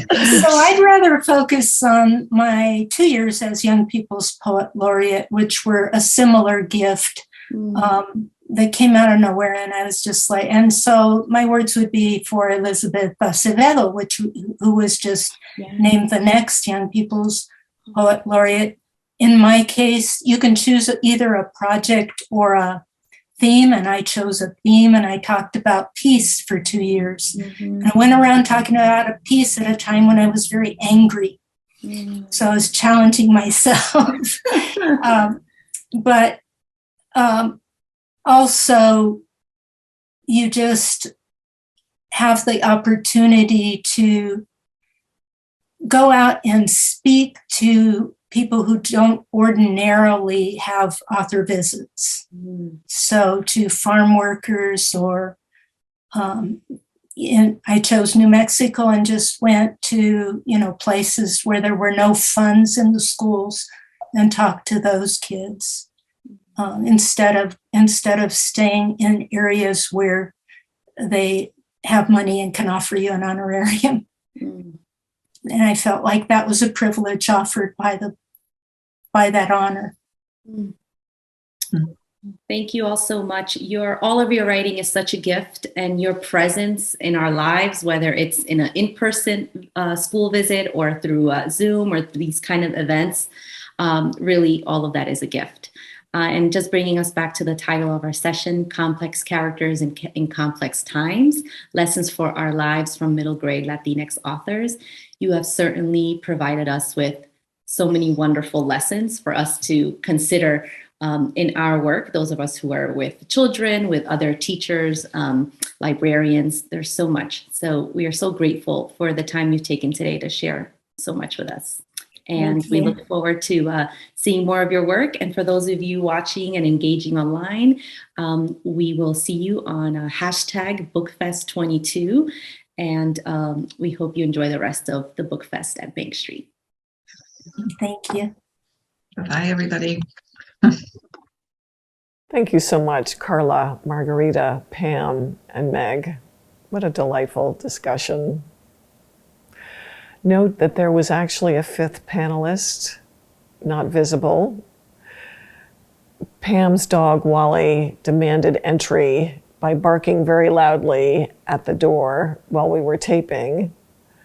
Finally, Pam allowed him to come in, and as soon as he gained admission, he fell asleep in his bed and started snoring so loudly, we had to cut him from the tape, but he's there. Lovely having met you, Wally. And now we'll take a short break. Please return promptly at 11:25. At that time, we'll begin our next panel, and you won't want to miss a minute. Until then, enjoy these videos featuring Jerry Pinkney and Andrea Davis Pinkney.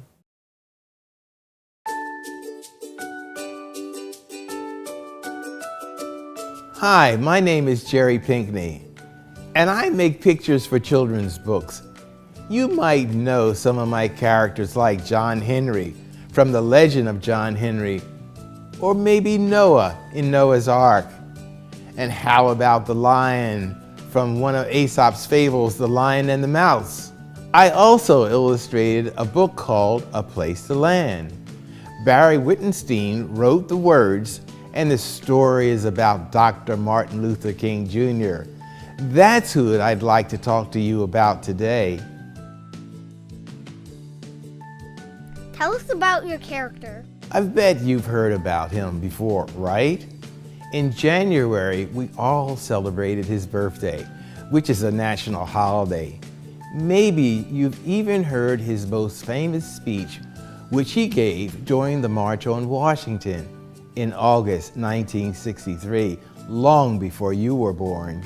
In that speech, Dr. King said, "I have a dream that my 4 children will one day live in a nation where they will not be judged by the color of their skin, but by the content of their character."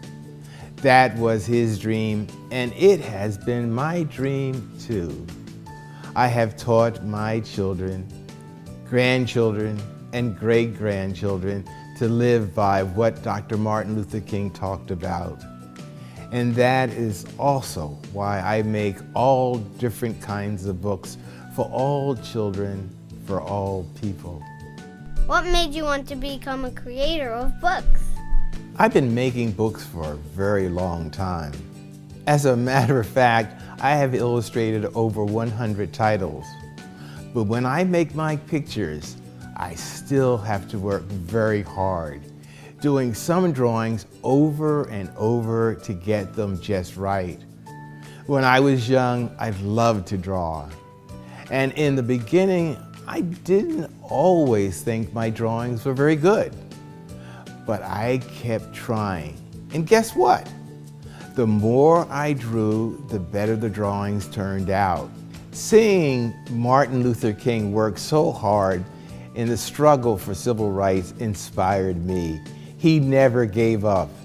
And I learned that you just have to keep trying, even when things feel difficult. You know, Dr. King had to work hard at his speeches too. He was a preacher and a great storyteller, and he made people feel that what he was saying was important to make everyone's life a little better. And though he was well known for his gift of giving great speeches, he still had to write his words over and over again until he got his sentences the way he wanted them. The harder you have to work, the more rewarding it can be when you finish. Because of the power of his actions and his words, Martin Luther King still has an impact on us all these years later. Dr. King loved his family, and he thought of all people as part of the human family.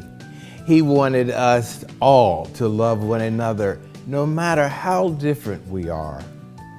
I have a question for you. When you meet a new classmate or see someone on the playground for the first time, how do you welcome them? What Dr. Martin Luther King Jr. would do is smile, then reach out to shake their hand. I do my best to be like Dr. King and treat all people I meet with respect and kindness.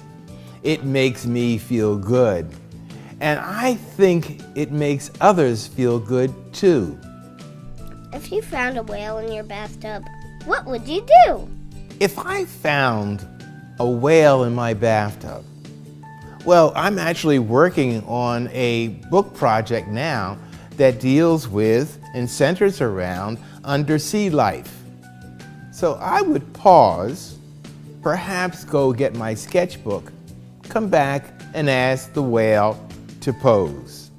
And then, after that, I think I might make a beeline for the door.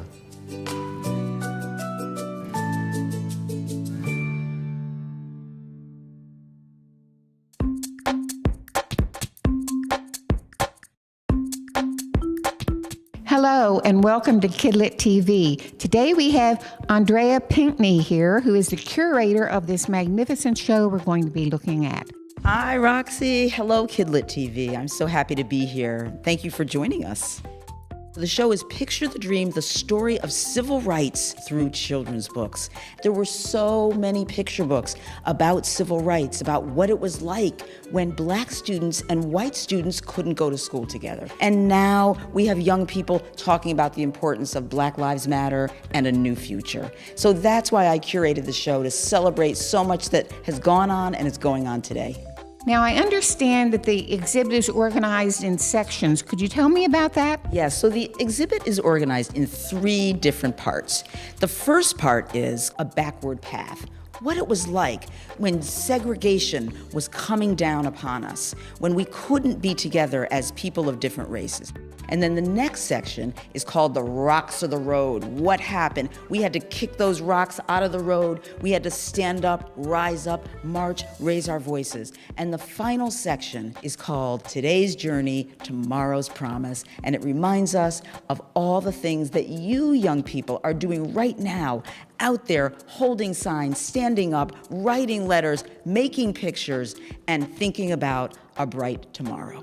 So the artist must have been thrilled. It was amazing because when you see art in a picture book, it's small. It's like 8 inches by 10 inches. But then when we see the art on the walls, it almost reaches out a hand and invites you in. It says, come along, little one. We're going to go on this journey. I mean, look at this piece behind us. We are now sitting in a collage that is by Brian Collier, and it's just beautiful. Again, you feel like you're opening up the book and walking into the experience, and you can see some of the underpaintings, the drawings that the artist did, where they might have erased, where they might have started over. And that's the beauty of something that appears in a gallery. Well, thank you so much, Andrea, for giving us this tour of this fabulous show. I want to remind kids that you can go to the library or the bookstore and get these fabulous books. Roxy, first, thank you for inviting our Kidlit TV audience to enjoy Picture the Dream. This was 3 years in the making, and it is still going strong. Thank you for visiting. Thank you, Roxy, and thanks for visiting. Enjoy Picture the Dream.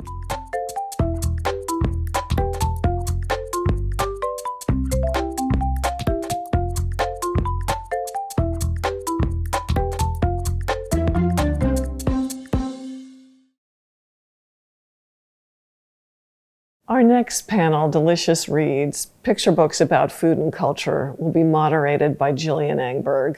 Jillian is a former editorial director of Books for Youth at Booklist and the editor of Book Links magazine. She's currently an independent editor and children's literature consultant based in Southern California. And now, Jillian, we can't wait to see what you've whipped up.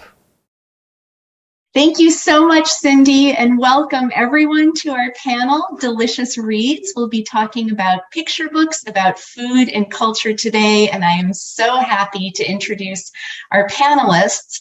And as I do so, I would like to share some images from recent food-focused books. Raoul III is a New York Times best-selling, 4-time Pour Belle Prix award-winning author and illustrator of The World of Vamos, which includes the title, Let's Go Eat. And here's an interior image from that book. He's also the co-creator of Lowriders in Space with Kathy Camper and Stunt Boy in the Meantime with Jason Reynolds. He lives in Bedford, Massachusetts with his wife and collaborator Elaine Bay and their son Raoul IV. Welcome, Raoul. It's great to be here. Thank you so much. We'll also be hearing from Winsome Bingham. Winsome is a soul food connoisseur, a master cook, and a U.S. Army War and Disabled veteran. Her debut picture book, Soul Food Sunday, received a 2022 Coretta Scott Illustrator honor and appeared on many best of year lists. And here's an interior image showing the artwork by CJ Esperanza. Welcome, Winsome. Thanks for having me. I appreciate it. Junjo Lee is the co-founder, along with Philip Lee, of Readers to Eaters, a publishing company focused on books about diverse food cultures. She is the co-author with Jacqueline Briggs Martin of Chef Roy Choi and the Street Food Remix, which was named a Cybert Honor Book among many other honors. Her latest title is Sandor Katz and the Tiny Wild, which was also written with Jacqueline Briggs Martin. And here is an interior image showing artwork by illustrator Julie Wilson. In addition to her work with Readers to Eaters, Junjo is a full-time food ethnographer who travels across the country to observe how people shop, cook, and eat in their everyday lives. Welcome, Junjo. Hello, so happy to see all of you. Thank you. And finally, we have Andrea Wang and Jason Chin, the author and illustrator of Watercress, which swept the 2022 Youth Media Awards, receiving the Caldecott Medal, a Newbery Honor, and it was the picture book recipient of the Asian Pacific American Award for Literature. And you can see all of those medals here and more. Here's a look at an interior image. Andrea's previous titles include Magic Ramen, the story of Momofuku Ando, and she describes her work as exploring culture, creative thinking, and identity. Jason is the author and illustrator of numerous award-winning titles, including Grand Canyon, which was named a Caldecott Honor Book and a Cybert Honor. Welcome to you both. Thank you so much for having us. So let's start off with talking about the universality of food and how specific it is. It's both a universal subject and deeply, deeply personal. So let's talk about some of the ways that your own food history and experiences shape these books. And Winsome, maybe we can start with you with that one. Thanks for having me, first of all. And when we talk about food and culture, I'm always thinking of not just how we eat food, but how we bond with food. How food is one of those things, like my granny always says, you have to think about what everyone needs. And everyone needs shelter, food, and water. So it's very, very intentional for me to write this book about food, about Black families, about Black joy, and just living in the moment. And when I think of soul food, I feel like every single culture have its own form of soul food. Like collard greens, mac and cheese might not be the soul food of your culture, but I can guarantee I can say to anyone, anywhere in the world, like, what is something that when you eat it, you just feel love, you feel comfort. Whatever that food is, that's the soul food for that culture. For me, mac and cheese is my favorite. I love greens. I love oxtail. That's my culture, my American culture and my Jamaican culture collide. So that was one of the reasons putting this book together. Everyone have to eat. That's how I look at it. Thank you so much for that, Winsome. And just the connections with food and joy are so clear in your beautiful book. Raul, let's go over to you. So what are some of the personal connections with the food scenes in your Vamos titles? Well, I grew up in El Paso, Texas, and I was raised in both El Paso and Juarez. And food was always something that connected me to my family and to the border town that I grew up in. And so when I started working on Vamos, Let's Go Eat, the first thing that I did, and you can actually check out the end pages, I made a list of all of my favorite food that I grew up eating, except for pupusas, which I was introduced to here in the Boston area because of the rich Salvadorian community we have. And then I tried to figure out a way to include all of those amazing dishes throughout the book. And I did it in a way that was very familiar to me, which was when we would walk over the bridge to get to Juarez, and when it was time to go eat lunch, we basically just had to go outside and go to visit one of the many street vendors that were parked making the freshest food you could imagine. And so in the book, I hope to get people excited to try all of those same foods that excited me as a little boy. Thank you. Your excitement definitely comes across. Andrea, let's talk with you. So watercress is a really personal story. Can you speak a little bit more about that? Yeah, thank you, Jillian. It's funny, I was not excited about food as a kid. I was a very picky eater. I think I survived on toast with butter and sugar for most of my childhood, despite the fact that most of my family celebrations revolved around food. And I grew up in a very small rural town in Ohio, and there were maybe 2 Chinese American families, mine being one of them. And so the food that my parents put on the table every night I was positive was different from everybody, all of my friends' dinner tables. And so this memory of having to go out and pick watercress by the side of the road in this muddy ditch with, people driving by that probably knew me was just this memory that haunted me. And I also hated vegetables. And so, all of that went into the book. But I also wanted to show that food can be a bridge. And as both Winsome and Raul were saying, it connects people, and it connects people of different cultures, but also connects generations together. That generational bridge, yeah. Jason, when you received this manuscript, or you can speak a little bit more about how the project came to you. Can you tell us about the personal connections you may have felt with Andrea's words and what drew you to this project? Yeah, there were a lot of connections, but like stick to the food connections. I remember I was like maybe 10 or 12 years old. My parents came home. I can't remember if it was my mom or my dad, but they were both very excited because they had found watercress at the grocery store.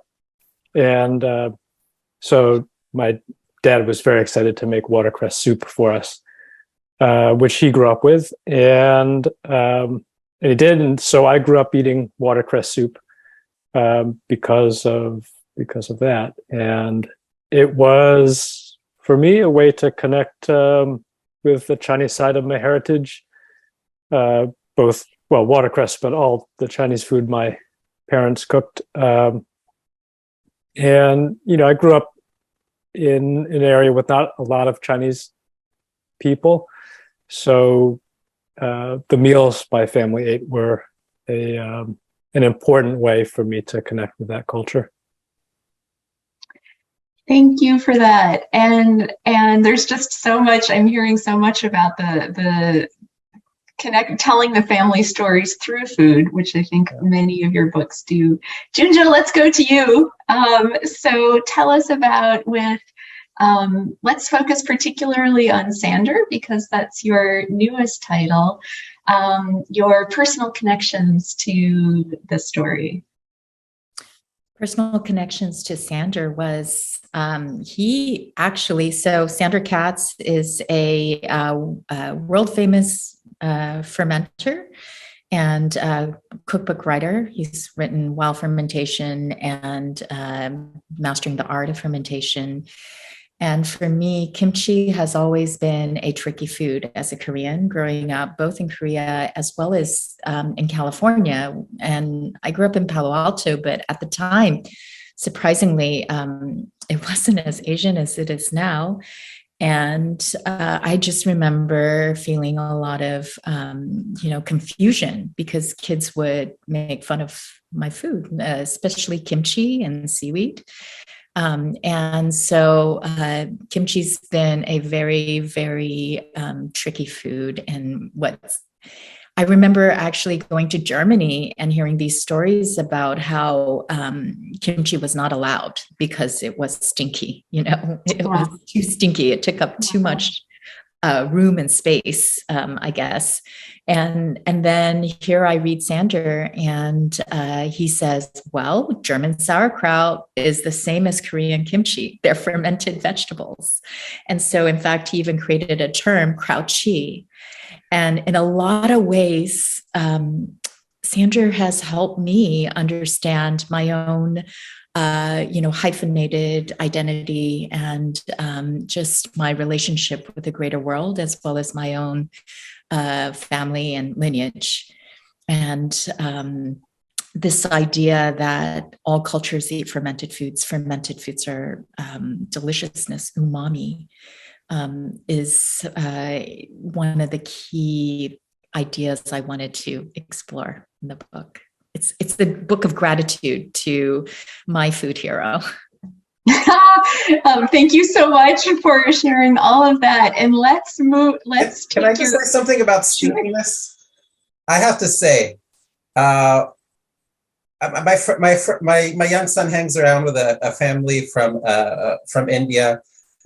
I grew up in a Mexican household, obviously, and sometimes stinkiness, people like try to bring you down because of the stinkiness of the food that's being prepared in your house. But I've got to say, if I walk into a house and it's stinky with the smell of spices and food, I know I'm going in for a good meal. So here's to stinkiness. Yeah, and may I just also said something, June? I'm glad you mentioned Germany because the first time I had kimchi was in Germany. We're stationed there. Yeah, a lot of army soldiers are married to Korean, have Korean spouses because, and so that was the first time I got introduced to it, and I love it, love it, love it. And when I cook, I tend to use Debbie Michiko's husband have a spice. But it tastes that hot cayenne on kimchi over white rice is so good. No fog, but I just have to add that. So even though we're so different, there's still this connection to just amazing tasting food. And if I'm somewhere you're cooking and I can't smell it, honestly, I don't want to eat it because I feel like it's missing something. Winsome, I would love to keep going with that thread of senses. If you can't smell it, you don't want to eat it. And Junjo, as you said, just making, just a resistance to kimchi because maybe it takes up a lot of space, with the senses. Let's dive into those senses. All of your books are invitations for sensory immersion. So let's talk about some of the ways that you, both in words and in images, that you invite kids' senses, and then maybe also speak a little bit about why that was important for you to do. So maybe, Raul, your books are full of just joyful cacophony. So can you talk about how both in words and images you invite kids to just invite their sensory imaginations, and then why was that important to do? Well, the scent thing, the smell thing is something that I really love illustrating, and it probably goes back to, of course, my love of smelling great food, but also my love of animation and cartoons. And so something that I always, I tend to draw a lot in every single book, and I'll show you, are like characters like floating through the air, like looking forward to that meal that they're about to munch down on, right? I also love to like show what certain food does. Like, for instance, there's this scene in Vamos, Let's Go Eat, where they have just bought a quesadilla and they're using queso de Oaxaca, and queso de Oaxaca just like stretches like so far. And so the characters are obviously just like stretching it all throughout the page because, I mean, let's face it, it's just fun to stretch cheese out if it has that kind of ability. And then one thing that I'm really proud of is that a lot of readers have come back to tell me that by the time they are done reading Vamos, Let's Go Eat, they're incredibly hungry. And that was a huge goal of mine. I had the same problem after I was finished drawing it, but I was unfortunate in the fact that I live in Boston. So I was like, where do I go for good Mexican food around here? Oh. Thank you. Yes. I think probably most people leave your books needing some snacks at the very least. Junjo, let's go to you. Your books are just full of sensory invitations, both words and pictures. Can we talk a little bit about the ways that you do that, and then why? Why is it important to include it? Yeah, thank you. It's very important. And I'm really actually right now very curious about synesthesia. I think many people, but we just don't acknowledge it. We mix our senses. So some people can taste music. Some people can, like hear colors. And I think being reconnected through our own bodies with the outside world, and food is a great way to start that exploration and that connection within us, and then outside with friends. And like Andrea said, it's a bridge to expand your world, to make your world much bigger. And actually, I'm going to go on a tangent. So as a food ethnographer, I did a lot of research for the food industry. And one of my friends works for a flavor and fragrance company. And he said, why are Burger King burgers more delicious than McDonald's? And, rhetorical question. And he said, because we supply the flavors. And that always stuck in my mind. And the fact that he said that our palates are underdeveloped, and we need to exercise our palates so we know what we're tasting. One reason why I love watercress is because it's kind of in between an herb and a vegetable. It's so much flavor, but it's not as much so overpowering that you can eat a lot of it like a vegetable, but it's actually so fragrant and so special and unique. So in every book that I write, I have a goal of giving language to kids so that they can explore their senses through food and have language to articulate. So beyond just yuck or yum, they can actually express why they like or not like a taste or a flavor or a texture. Thank you so much for that. Just the language, and I love all of the ways that all of your books kind of introduce flavor language and help kids form their own sensory images. Cooking is itself a story of transformation. You're taking ingredients and putting them together and creating something that's marvelously new. And all of your stories are also about the characters' transformations. So in each of them, food experiences help the characters grow or change in some way by the end of the book. And so do you want to talk more about that idea of food as sort of a catalyst for growth and transformation? And maybe, Winsome, we can start with you. Yeah, I think one of the biggest things for me when I think about food and culture, I think about legacy, right? How children learn, one, and who's teaching. That's very, very important. There is a sense that when it comes to Black family, because we hear the stereotypes, that the fathers are in jail and the granny take care of the kids and the mother is absent. And that's not the case. Yeah, we know there's mass incarceration. We know there's all these other things going on. But someone is there making sure that our children are self-sufficient, that they'll be independent. Sustainability is food. Food sustains us. And I think what I love about this character, I remember when this book went to auction, a couple of the editors were like, I just feel like this character needs a name. I feel like you should give it a name. And I'm like, I'm not giving him a name, right? Because with that being said, when a child read this book, I want that child to imagine, this is me. This is my family.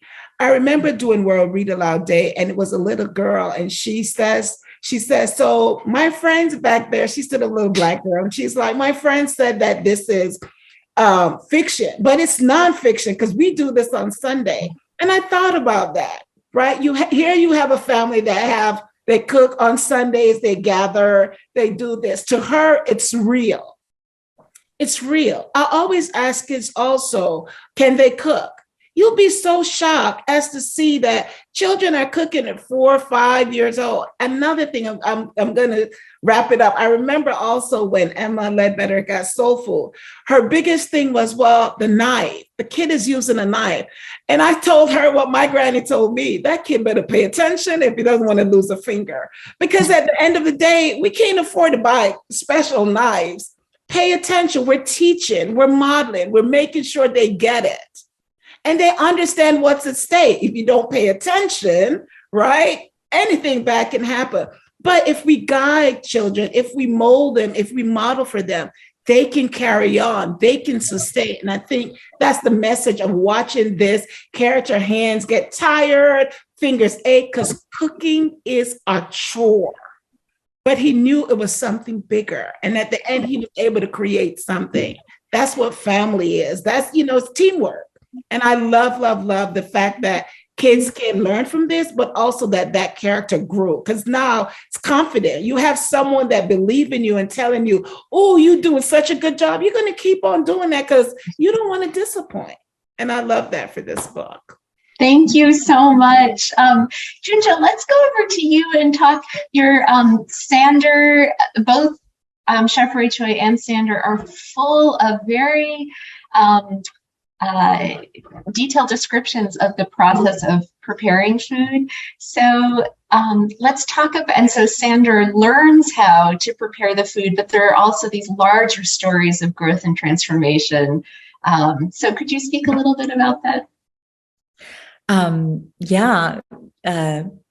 Growth and transformation is what fermentation is. So really, we took this metaphor of fermentation, which is, you start with the familiar, and then you give it potential for transformation. And I think that is sort of a really nice story arc that works in larger arcs of our life stages, but also for our dream stages. And so, we were really curious to know how Sander got to where he was, which is farmer market famous. He's not like celebrity famous mainstream, but when he goes to a farmer's market, his fans are all there. He can't get through it without asking for signatures and stuff like that. But so how did Sander become farmer market famous? And I think one of those transformations is really this idea of hot messes. Like, we have really things that come at us in life, or that we are just born into. And there's just a lot of hot messes. And rather than separate them out and put them in separate containers, or just sort of ignore and cover up, where the story for me was about leaning in deep into those hot messes and fermenting them, seeing what happens if you stay with the trouble, if you stay with the conflicts, uncomfortable situations. Like Sander has HIV, he finds out, and that's why he has to leave New York City, the city that he thought he would never leave. And so then he ends up in rural Tennessee, in a community, and where he had to make his own delicious. Everything was handmade. And so in that process of exploration, he actually finds his little idea that becomes the bridge that has defined who he is, and I think continues to define who he is. And so part of the invitation was, go into those hot messes, lean in to uncomfortable emotions and situations and conflicts, and ferment it into something delicious. So something that is uniquely you and your expression and essence and gift to the world. Can crouchy your way out of it? Yeah, let's crouchy our way out of all those uncomfortable situations, and which I think we're in right now. I think we are all changing, and we can give a little starter to kids, right? It's okay to feel not always happy, not always good, not always joyful. There's a lot more emotional complexity to all of us. Thanks for all those beautiful metaphors. And again, that metaphor as food as a bridge. Andrea and Jason, let's go over to you. And Andrea, maybe we can start with you. So your character has a very dramatic transformation in the course of the book. Can you talk a little bit more about that, and how just those connections with, food being the catalyst for that transformation? Yeah. It's interesting. It seems dramatic in the book, but it's a very internal transformation, in that me, the character in the book, I come to realize something about my parents and their history, which is, I didn't know a lot about my parents' backgrounds when I was little. They had grown up during, a lot of strife and warfare in mainland China. And, when they immigrated here, they just left all that behind and didn't talk about it anymore. And so I was a shy kid also. I'd lived in my head a lot, but some of my most vivid and visceral memories are about food. And so it was always a way that we could find an entry point to my parents' stories through the food that we were eating, whether it was something my grandparents used to make, or a holiday food so they could tell me about their cultural traditions. So that was something I wanted to explore in the book. I was really writing the book for me. It was very cathartic. I, wanted to express to my parents that I understood now, like where they were coming from, what their background was, the hardships they had gone through. And a way to do that was through this memory of watercress. Jason, you show so beautifully that profound connection between memory and food, how it can just draw us back into situations. Can you talk more about some of the artistic decisions that you made? Sure, yeah. So as the illustrator of this book, I took the approach of trying to put myself in all the characters' shoes. That's generally how I try and do it. This one was particularly important because this book, as Andrea said, is all about the internal feelings and emotional state of the characters. And so that was how I tried to do it. I tried to imagine myself feeling however the character was feeling in the picture that I was illustrating. And tried to recall times when I felt, ashamed or lonely or whatever the emotion was. And pair it with a lot of research and understanding the context in which the characters were living. So whether that was learning about the Chinese history and the Great Famine, or talking to Andrea about how she was feeling in Ohio at that time, it's always good when you're doing research to go to the original source. So I was lucky in that respect. So that was my approach. I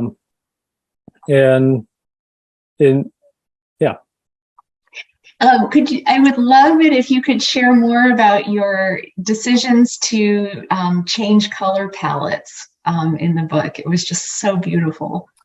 Oh, sure. Yeah. So the palette in the book was influenced by Chinese art and Western art. So I was trying to find a way to incorporate ideas from both cultures.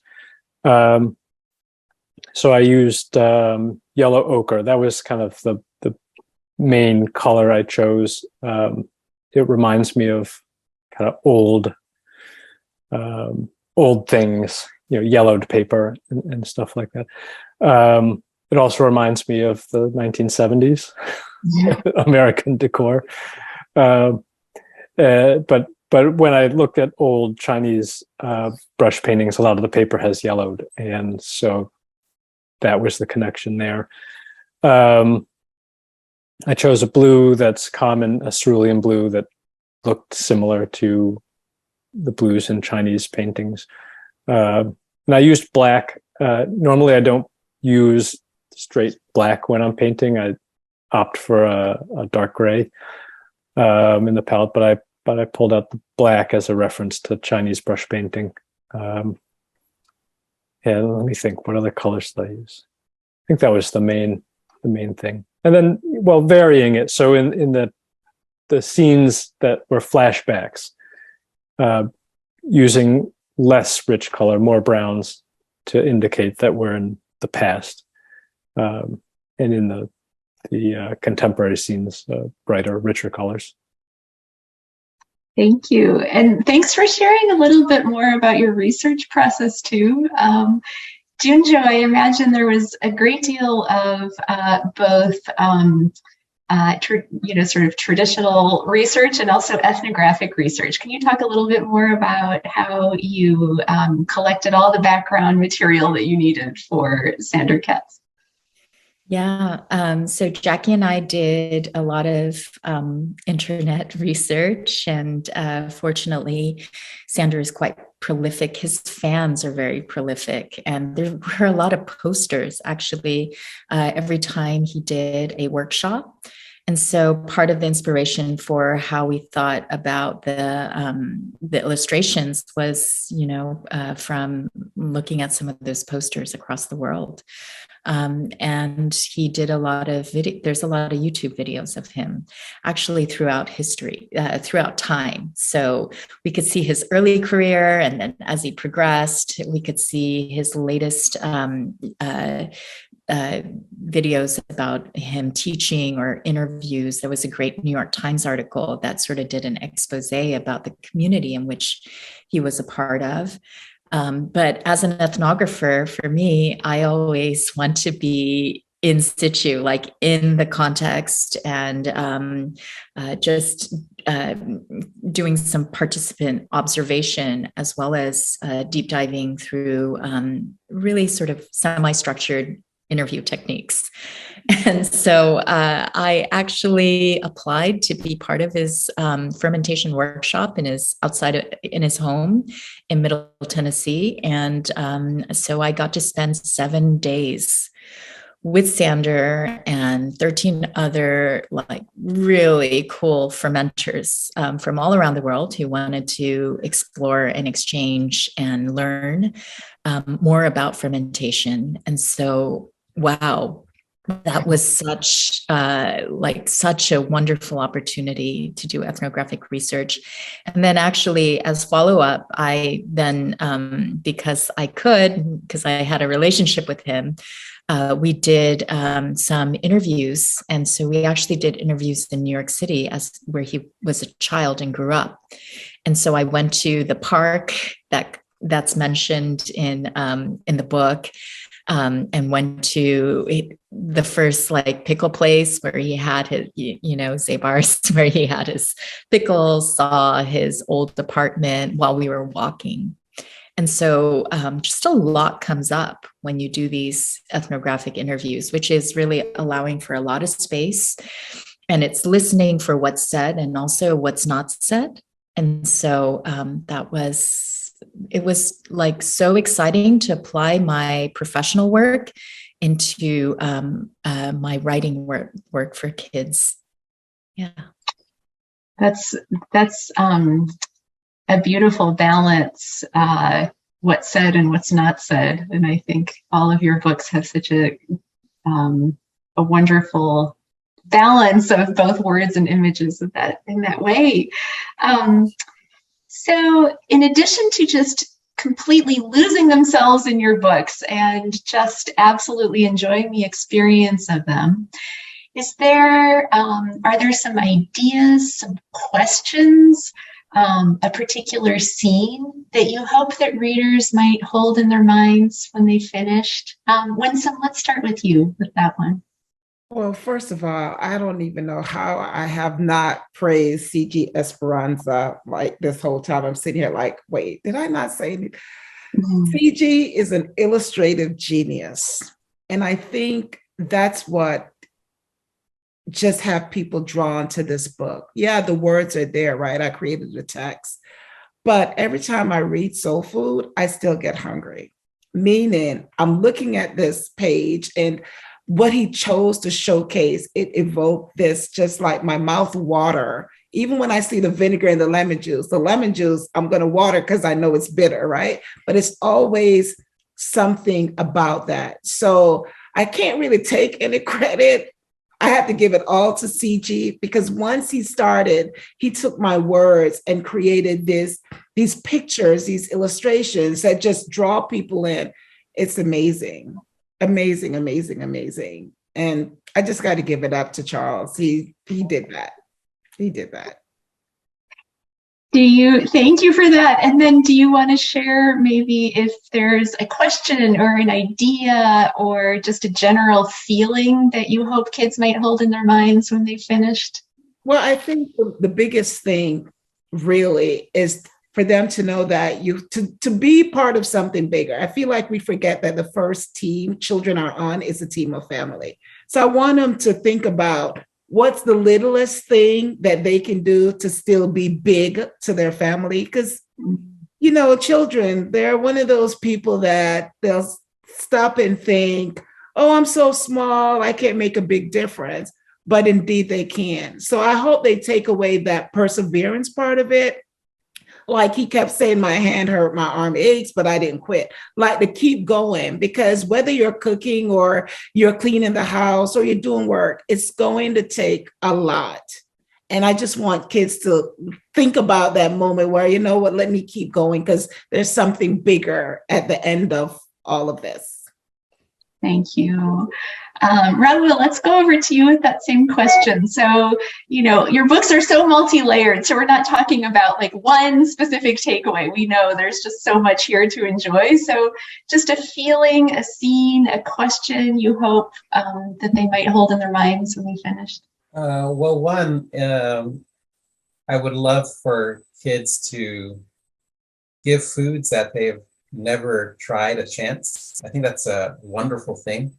And my books will definitely inspire that. And so maybe they'll ask their parents to take them to a restaurant that serves the food that is illustrated in the books. I also want them to think about how food brings us together. In Vamos, Let's Cross the Bridge, there are characters stuck on a bridge between two countries, and they all come together because of the food that they are eating and that celebration that erupts because of it.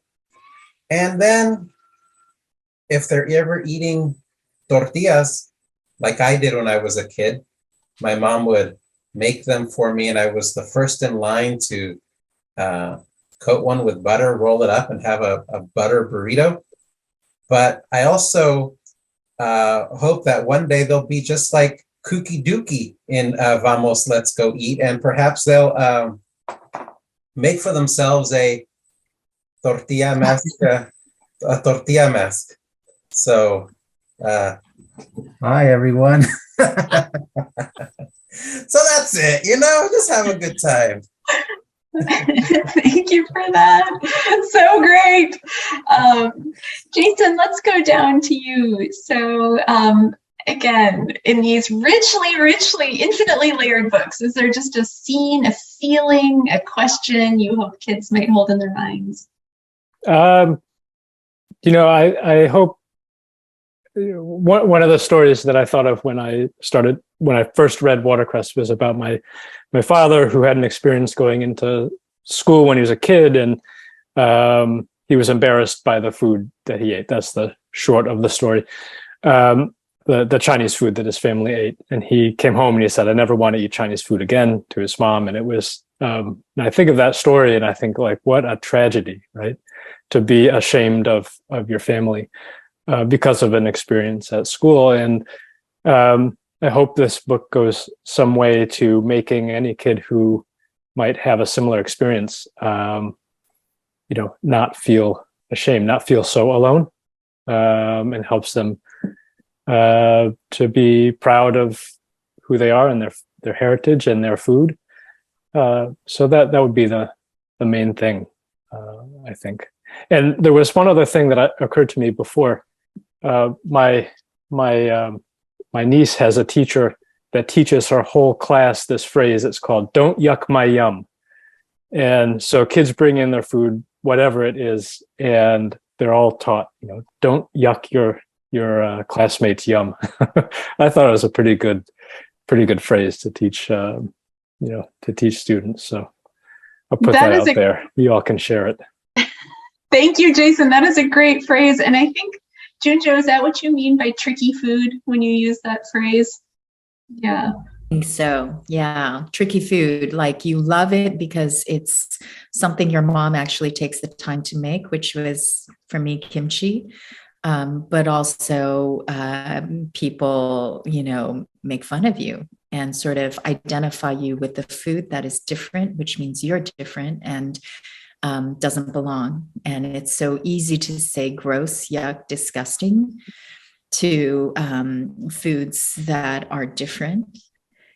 And also, you know, I mean, if we take this idea of you are what you eat, tell me who you are so I can tell you who, you know, tell me what you eat so I can tell you who you are.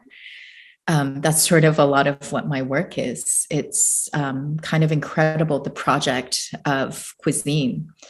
You know, there are so many things that we can't eat that our culture has labeled, you know, disgusting, or that we're just really biased against.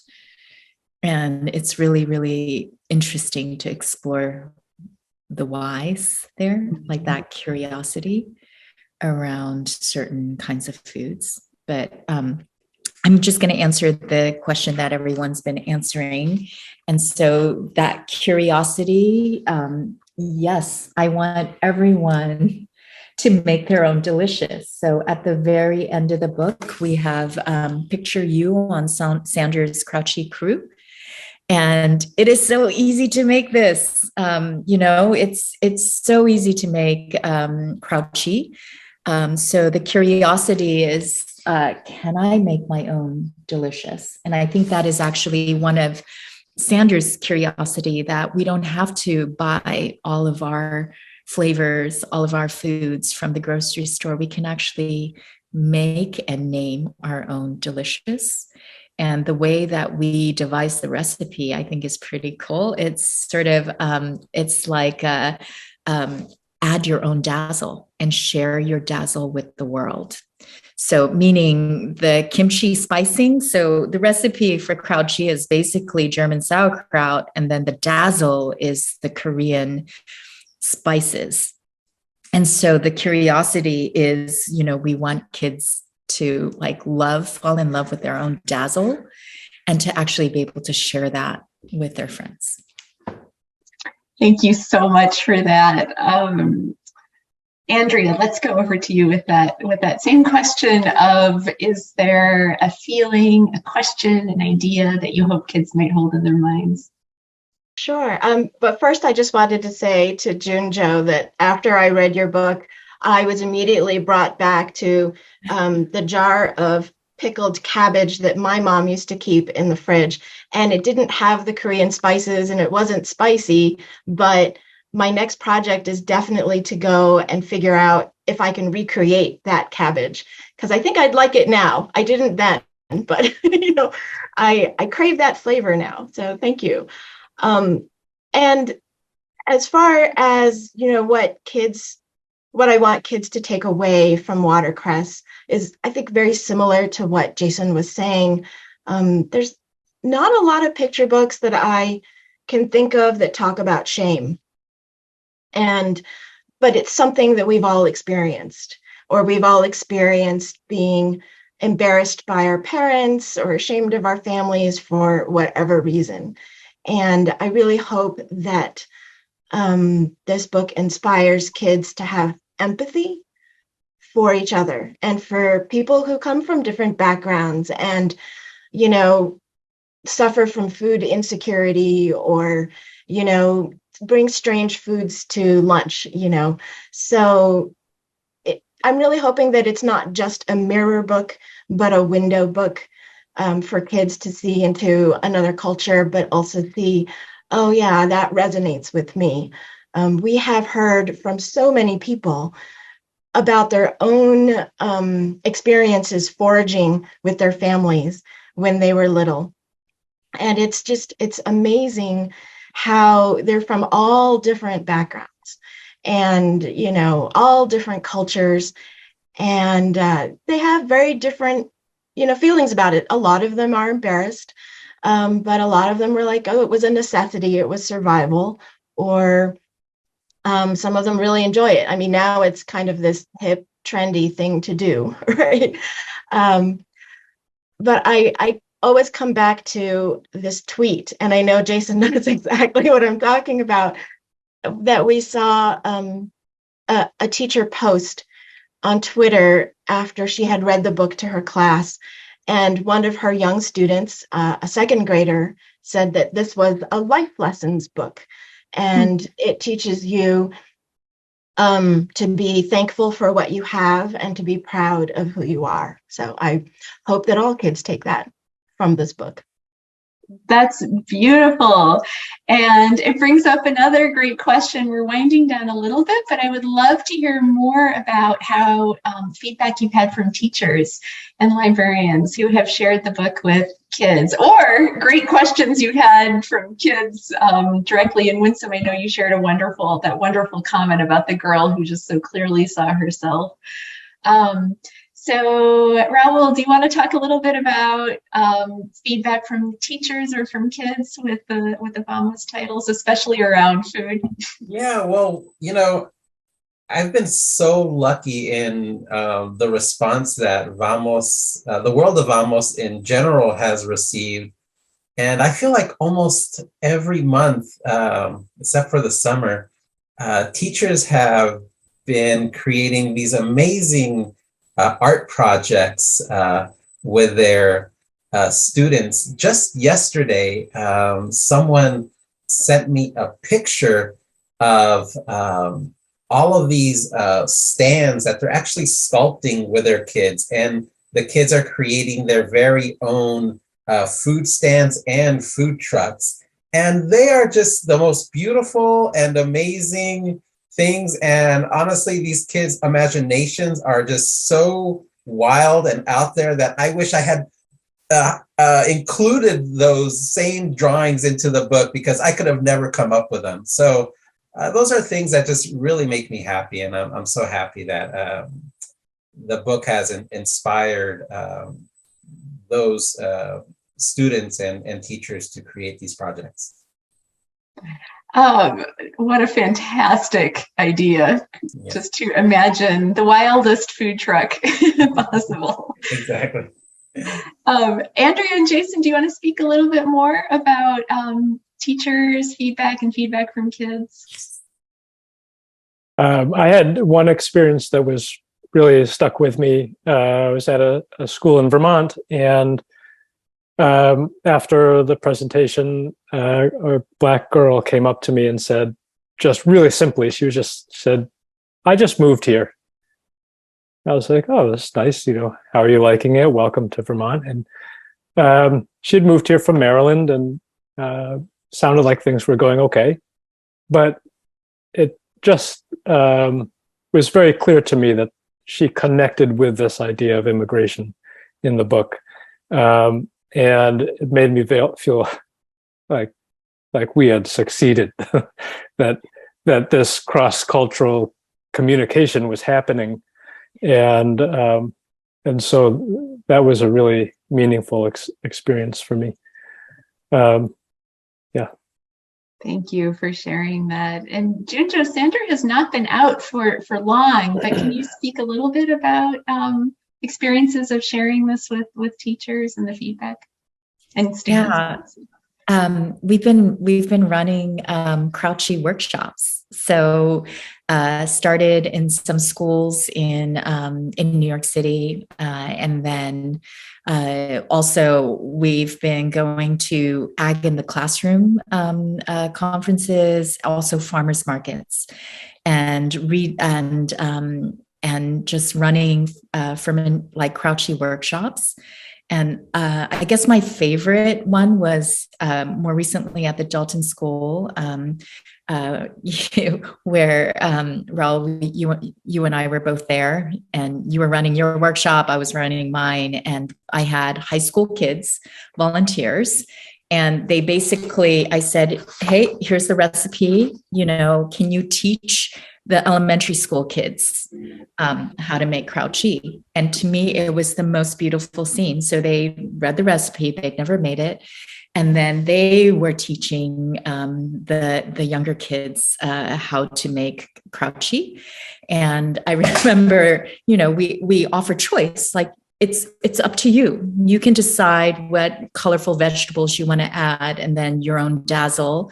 And this one little girl with orange hair, she basically put shredded carrots, and she didn't want salt. She didn't want any dazzle. She didn't want cabbage. And so she walked away with a jar of shredded carrots. And to her, that was really delicious. But that invitation to make your own delicious has been so much fun. Oh, thank you. Such a great phrase. And Winsome, yeah. Oh, Please go ahead. Well, I was just going to say, when Andrea mentioned the jar of cabbage in the fridge, as Jamaicans, we have that too. We have a pickled jar of it's peppers and onions and carrots and cabbage. That's our thing. We cook it on the stove with vinegar and butter. And then we pour it on these raw vegetables and we seal it and we store it. And when you said that, I'm like, so now all of us have jars of pickled stuff that's something I would not have known till today. Like, there's this commonality that you think you're the only one doing it. And now I'm like, wait, what?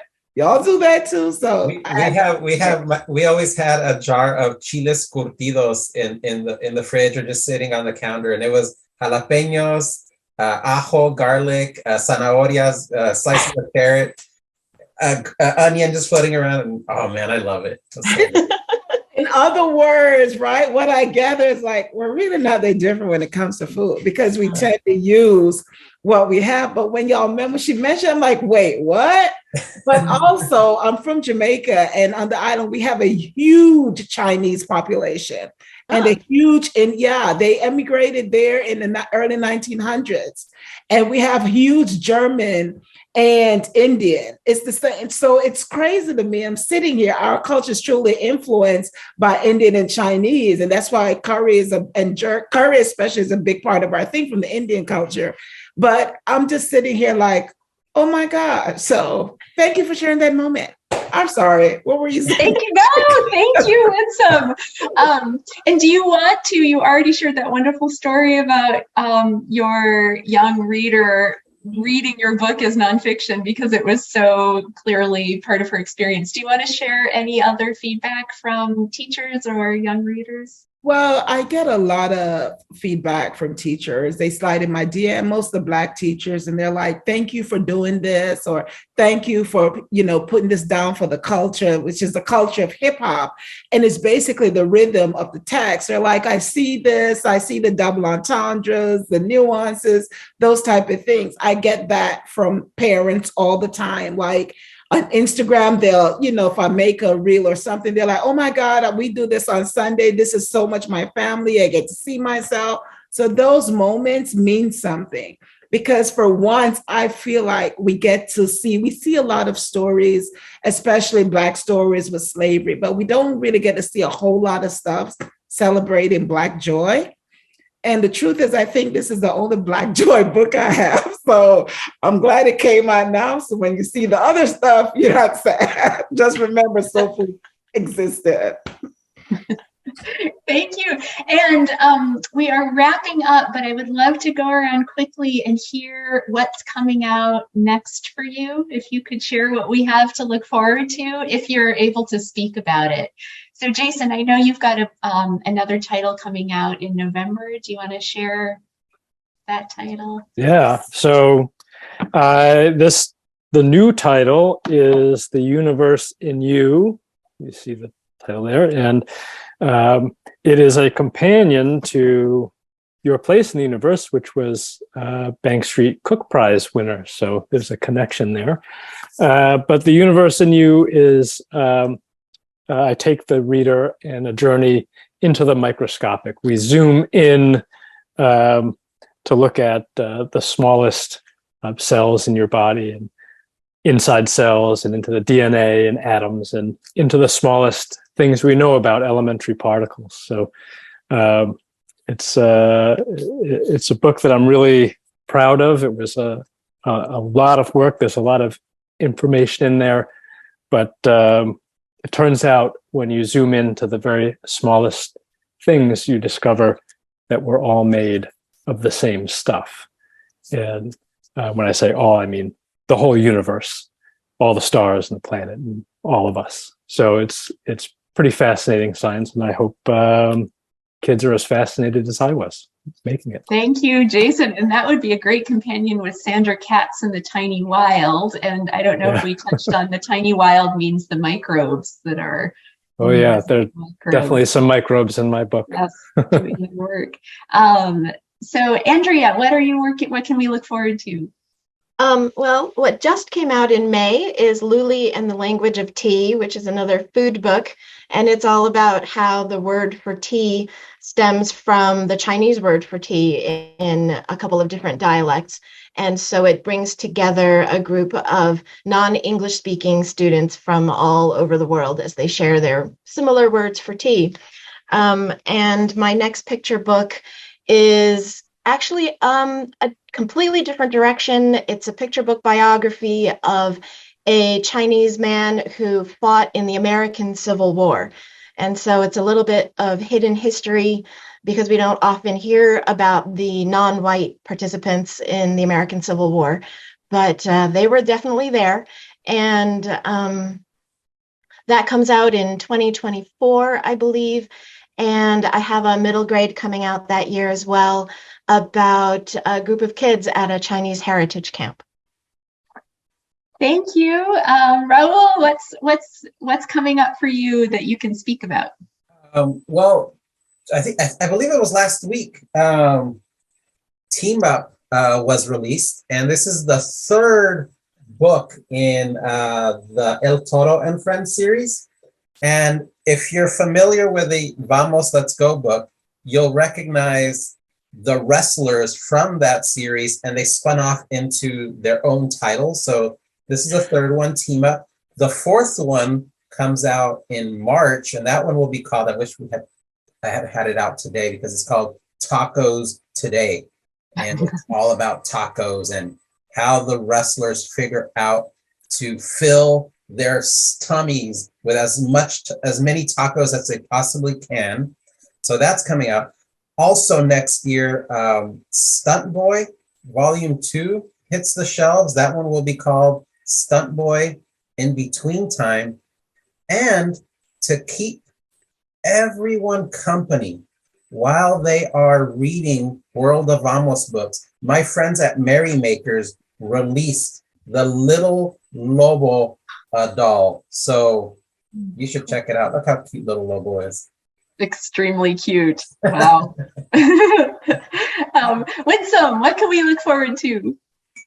Okay, so lots going on, 2023. I have a set of chapter books coming from Ray Craft, and it's called Fort Good, and it's about military kids, some Army brats on a military base set in Virginia. And then I have The Walk, and it's illustrated by E.B. Lewis, and it's about a granny going to vote. But in the meantime, she stops and collect the community and they walk to the polls, and it's called The Walk. And I have The Park come illustrated by Juana Martinez Neal. And another CG book, Fish Fry Friday. So I have a bunch of stuff, coming. Yeah. Those all sound wonderful. And Junjo, can you speak about anything that you're working on now? Yeah, so it's tricky because Jackie and I have been writing these food hero series, but what is a hero? I mean, do heroes exist in the sense that, you pull yourself up by your own bootstraps? And not really. It's we're all supported and helped and connected. And so, I mean, we're taking a fundamental look at, the hero as a construct. But Jackie and I have been exploring all different kinds of heroes.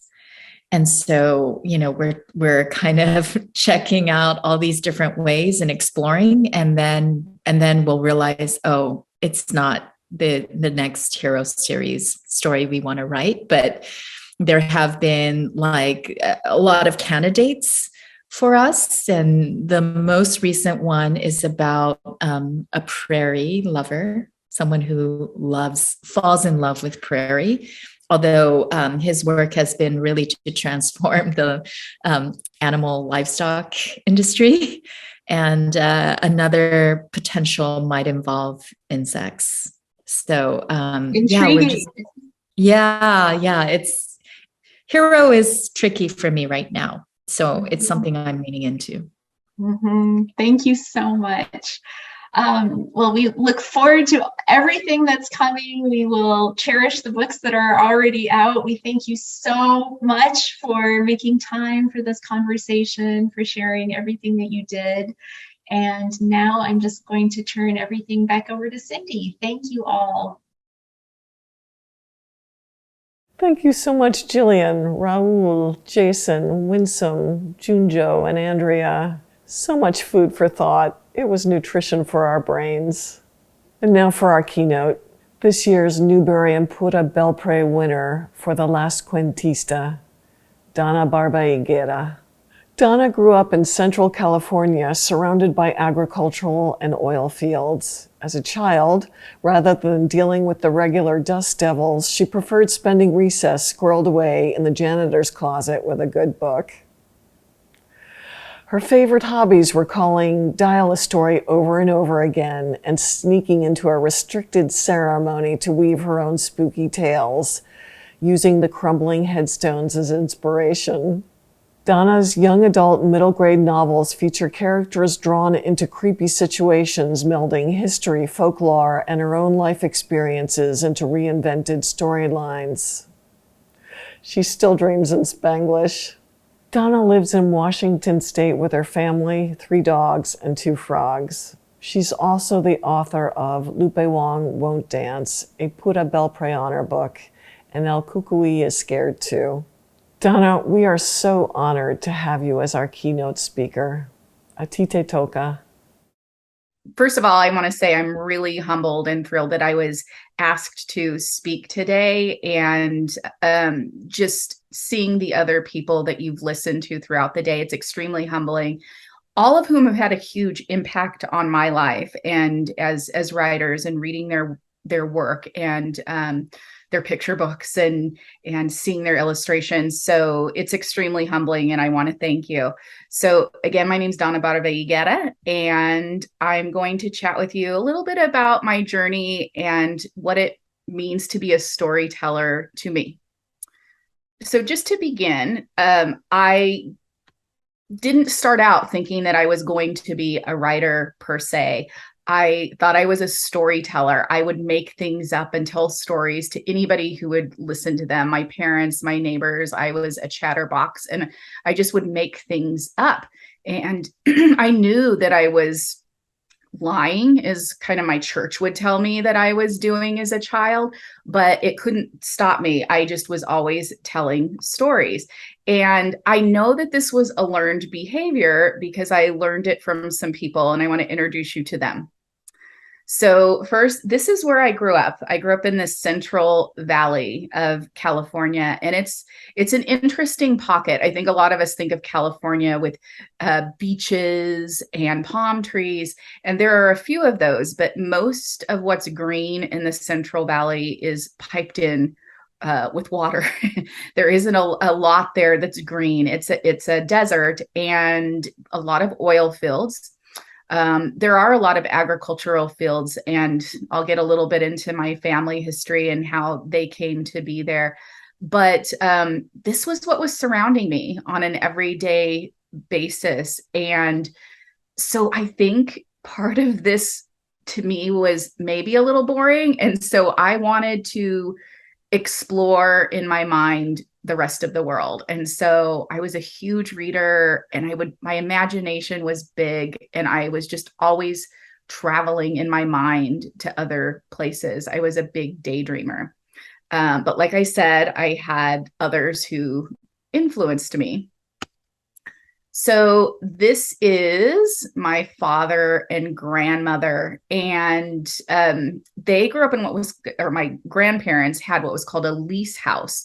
And this was owned by the oil company. And it was kind of a means where they would let people rent the house from them at a lower rate. But it was really to keep my grandfather close, where he could monitor oil derricks and tend to things if they needed to be.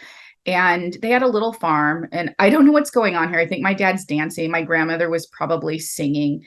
And my grandma was a huge storyteller. She had an interesting background. Her family had been, her father was a farm worker, and she married my grandfather and moved to this oil town. And she had animals and roses and chickens. But again, everything she had was kind of brought in with water, and because it was a desolate area. And my father definitely got his storytelling ability from my grandmother, who, her father did die when she was very young. And so she often said to make friends, she would tell stories. She worked in a hotel and she was younger than most. She stopped going to school in around the 6th grade.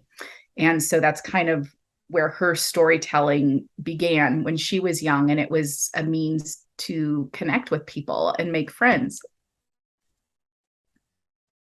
This is my mother's family. These are her siblings, and they moved to this area from Oklahoma, as a lot of people did. People who were coming after the Dust Bowl to work in the oil fields, which my mother's father did as well.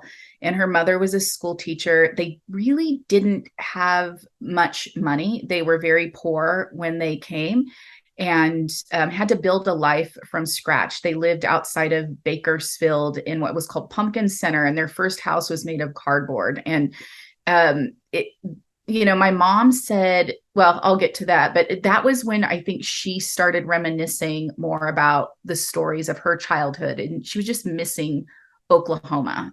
And again, what I love about this picture, this is almost exactly the age my mom was when she met my father. They had just moved, and you can see the oil derricks behind them. My mother was on the school bus, and she had her hair in braids, and my father was flirting and pulled her braids. This is my parents when they were younger, probably maybe college, just started college. And as you know, my parents were a mixed race couple. And at that time in the 60s, in that part of California, it was taboo, and it wasn't easy for them. They had a difficult time with that, but they had known each other since they were young, and they just clung to each other and, stayed together until my mother passed away a few years ago. But it was interesting because coming from different backgrounds, they each had really unique stories. And they were both very funny, but they could share just these two different cultures with my sister and I, but also one another. So to get to my family pictures, here we are. I love this first picture because I think I might have been a punk. You can see my poor mother has this look of just complete frustration on her face. And she was the kindest woman you would ever meet. She taught kindergarten and 1st grade. My father taught high school history, and my father and sister look really happy in this picture, but I think I was probably off swimming or playing and did not want to come back for a picture. And so I was going to make this the worst, most miserable picture for my poor mother.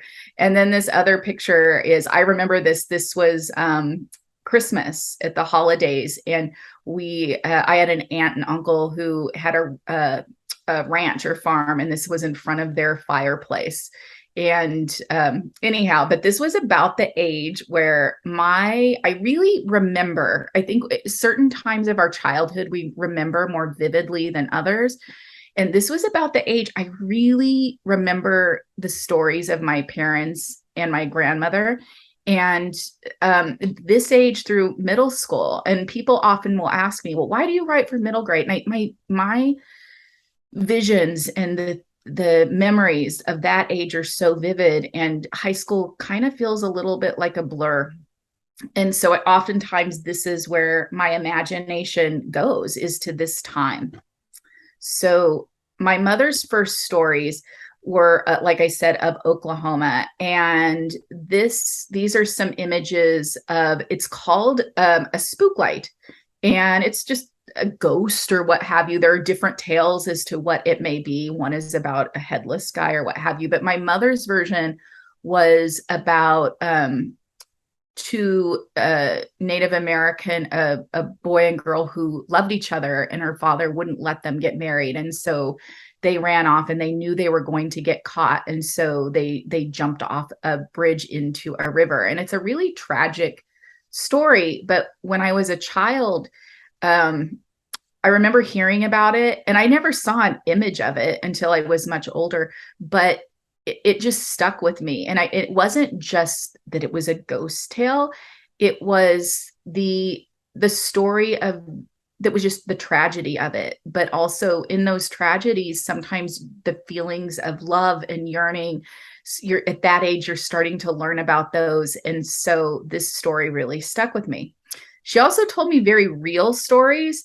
I really believed the spook light story with the young couple who tried to elope, but I did not believe this story.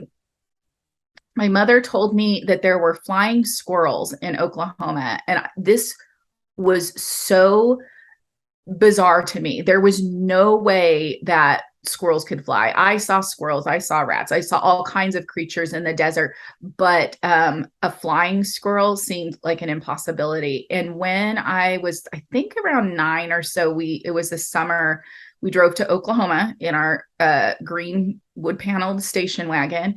And we went to one of my mother's cousins' farms, and it was the first time I saw a flying squirrel. I also saw, oh my gosh, a lightning bug. I'd never seen a lightning bug. And so there were things that I didn't believe could be possible. And it was just because of where I was growing up. And my mother's stories seemed really magical and just unbelievable to me. So there was another person in my life who probably had the most impact on me as far as stories are concerned. And that was my grandmother. And starting from a really young age, my parents oftentimes would go back to take courses at college, and I would stay with her for a while. Or I would go stay with her a month at a time. So I spent a lot of time as a child living at my grandmother's house. And she had all these stories stored up. And I don't know if everybody would sit and be patient enough to listen to all the stories, but I just ate them up. And anytime I could cook with her or work in the garden or collect eggs or milk the goats or do any chore with her so that I could listen to these stories, I would. And the first story I remember her telling me was a story of El Conejo in the moon. And El Conejo means rabbit or hare. And I remember her, kind of showing me outlines and pretending and going, oh, I think I see. And feeling like, oh, I see the rabbit, and maybe I really didn't. And she never really told me the story behind the story, so I didn't know the history of the story. But when I got older, I looked it up. I'm like, okay, was that my imagination about the rabbit and the moon? Where did she come up with that? And I found the story. And I think that oftentimes when people migrate from other countries or across the country or to other areas, the stories that they have heard will change, and those migration patterns affect the way the stories are told. But this is the original story. And there is an outline of El Conejo en la Luna. And so the story goes that Quetzalcoatl, he's an Aztec god.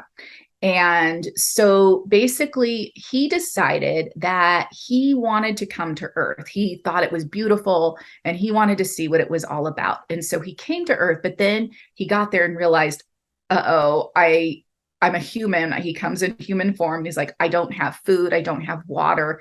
And he's, as you can see here, he's losing his energy. And so El Conejo comes to Quetzalcoatl and says, hey, I see you're dying here, and I'm willing to sacrifice myself to you so you can eat me and you will survive and I will give you nourishment. And Quetzalcoatl says, you know what? I am so grateful for you being willing to sacrifice for me, but I'm not going to do that. So instead, he says, I'm going to make you immortal. And he takes El Conejo and he throws him up, and he ends up in the moon where he is today. So that is that story. But it just started out as my grandmother telling me the story about the rabbit and the moon. So another story that I wanted to tell you was Popocatépetl and Iztaccíhuatl. And so this story, and now that you hear this and see this image, and this is the power of images as well. When I was little, I saw this painting in a Mexican restaurant, and it wasn't this one, but it was one where the warriors holding Iztaccíhuatl, and it was really haunting to me. And I went to my aunt, my tia Ophelia, and said, what is that about? And I remember her saying something about, because she was from Mexico City, and she said, oh, it's about the volcanoes in Mexico City. And so again, I didn't really understand what it meant. And oftentimes in nature, when people see things in cultures, they have to have an explanation as to why those things exist. And so this story is ancient, but it goes back to the volcanoes that overlook Mexico City. And so the story goes that Popo and Itza were in love, and they wanted to be married. And Itza's father was a chieftain, and he said, Popo goes to her father and says, hey, I really want to marry your daughter. And he says, I will allow you to do that, but I'm in this war right now. And if you're a great warrior, so if you go fight this war for me and come back victorious, I will allow you to marry my daughter, Itza. So Popo goes to war and defeats the enemy. But while he's gone, there was a shaman, and the shaman wanted his son to marry Itza instead. So he goes to Itza and says, I have really bad news for you. Popo was killed in the war, and Itza dies of a broken heart. This is really reminiscent of Romeo and Juliet, and I think this story came first. So what ends up happening is Popo takes Itza to the top of these two mountains, and he lays her to rest, and he lights a torch or a fire. And today, when we see the plumes of smoke coming up from the two volcanoes that are named after them, that's how the story got started. And that's Popo and Itza. And he has this eternal watch over her. And so again, this story, that just the image haunted me, and I asked about it and found out what this story means. Now people who've never heard this before, well, I guarantee you'll see this image somewhere, and you'll know the story now. So I just think that is so the power of that to some of these images you might have even seen before in Mexican restaurants and go, oh, it's, just that warrior in the lady. And now you actually know the story behind it. So I want to talk a little bit about this guy. So El Cucuy, and a lot of people ask me how it's pronounced. It's Cucuy. And there's also a lot of people say El Coco or El Cuco, depending on where you're from and what country. And so the story behind El Cucuy was my grandmother used to use El Cucuy when I was a child to scare me. And she would say, go to bed or El Cucuy is going to come get you. Well, then I couldn't sleep because, of course, this is how I kind of imagined him, a little harrier with horns. But she would describe him in great detail with glowing eyes and fangs and bloody claws. And it's like, how does a child sleep after that? And so that story really haunted me. And as a child, the town that I lived in, there really weren't a lot of minorities. So I thought that I was the only one with an El Cucuy. So I didn't even discover until I was older that this is really common. And I was talking to a friend and I was saying, oh, El Cucuy. She goes, you mean El Coco? And I'm like, Cucuy. And then I realized we were talking about the same boogeyman, but with a little bit of a different name because we were from different regions.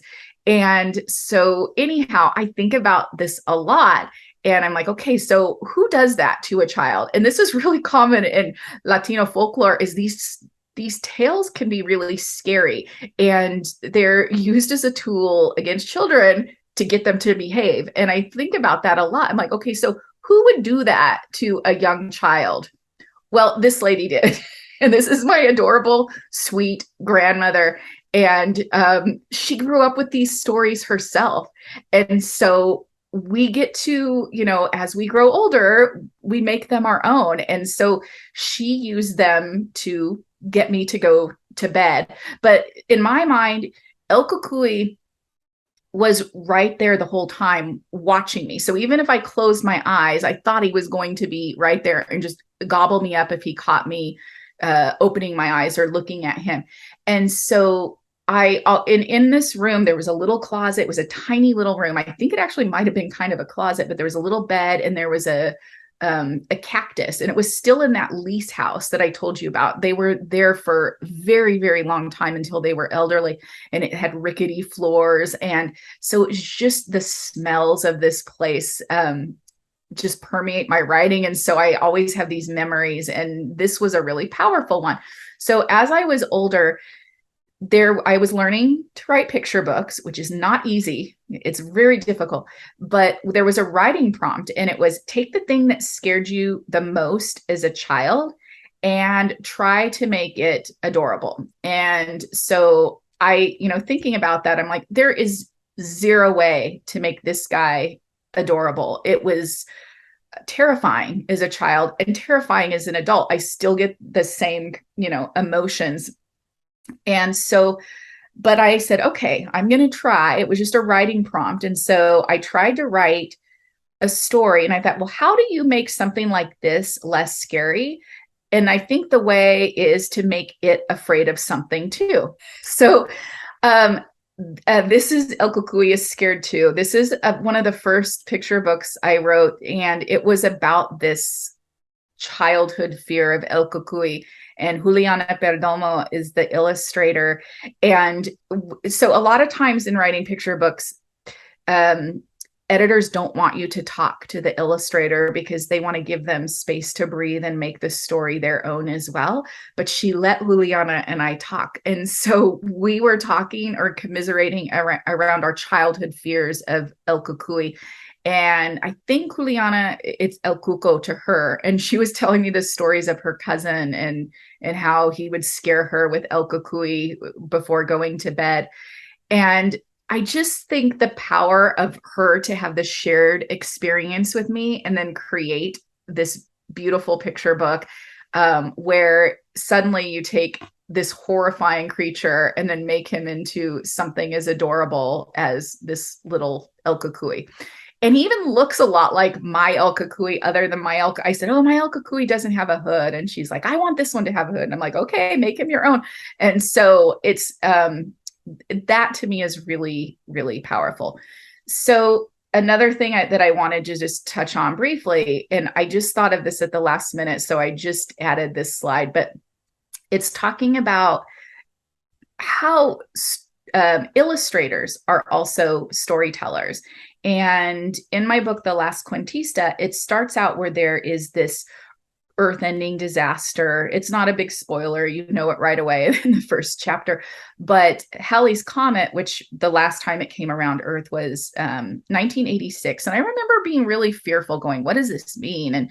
And so in the book, I decide that as comets have ice cores, this one's going to get nudged off course by a solar flare, which potentially could happen. But let's, NASA's working on that, I hear. So anyhow, this was so important to me because in incorporating this story, I decided that I wanted the main character Petra's grandmother to be a storyteller, because Petra's leaving Earth and she's leaving behind what she loves most. And so when I was writing this story, I thought first of what I would love the most and leave behind, and it was my abuela.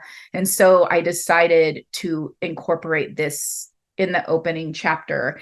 And so the power of this is that the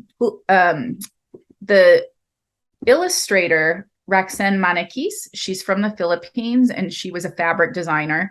And this is her first book cover, but she needed ideas of what she was going to do for the cover. And so she read this passage. I'm going to read it to you so you can see how she went from just this story of a comet to what she has here.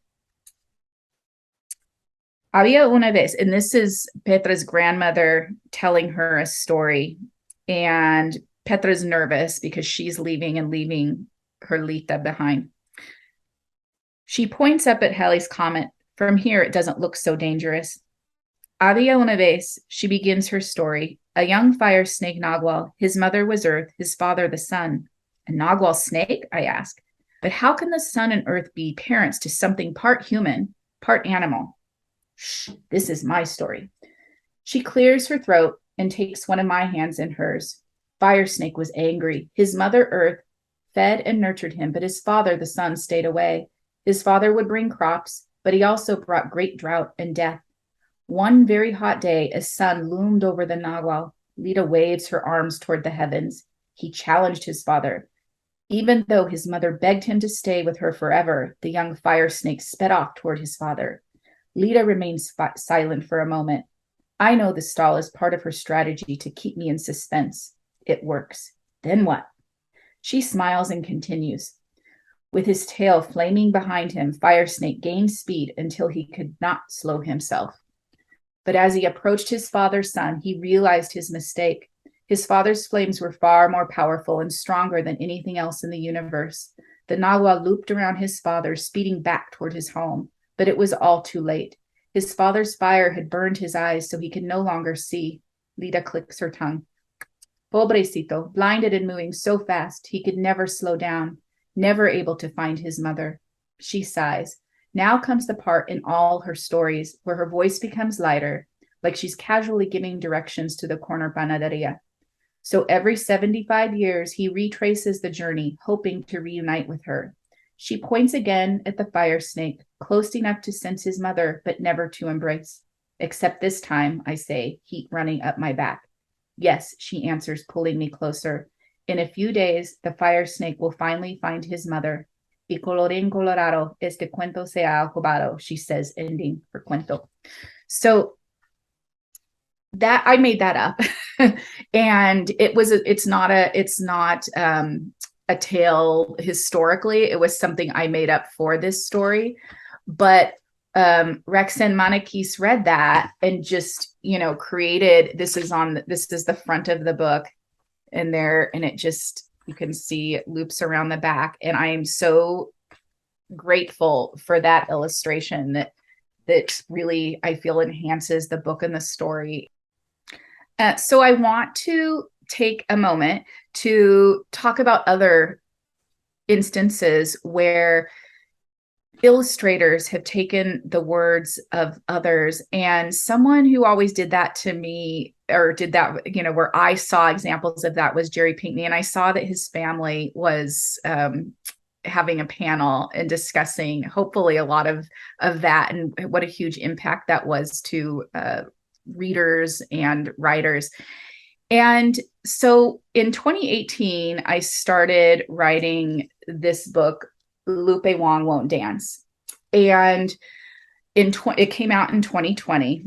And the long and short of it is that Lupe doesn't want to square dance. And she's a funny character, but doesn't know she's funny. And she's a flawed character. She makes a lot of mistakes along the way. But in that journey, she does discover things that she finds that are inherently wrong, maybe wrong with the lyrics of songs or some of the historical facts that she finds out about square dancing. So I want to read just a quick passage from this, and so you can see how I incorporated this into my work. So this is Lupe trying to convince her principal that they should get rid of this altogether because she has found something that she found hurtful. She smiles. You're right, Lupe, but square dancing isn't bad. It's just, I can't help you unhear those words, so you'll have to give me a chance to find a way to replace them for you. How can someone replace something like that? I ask. She taps her finger on her desk.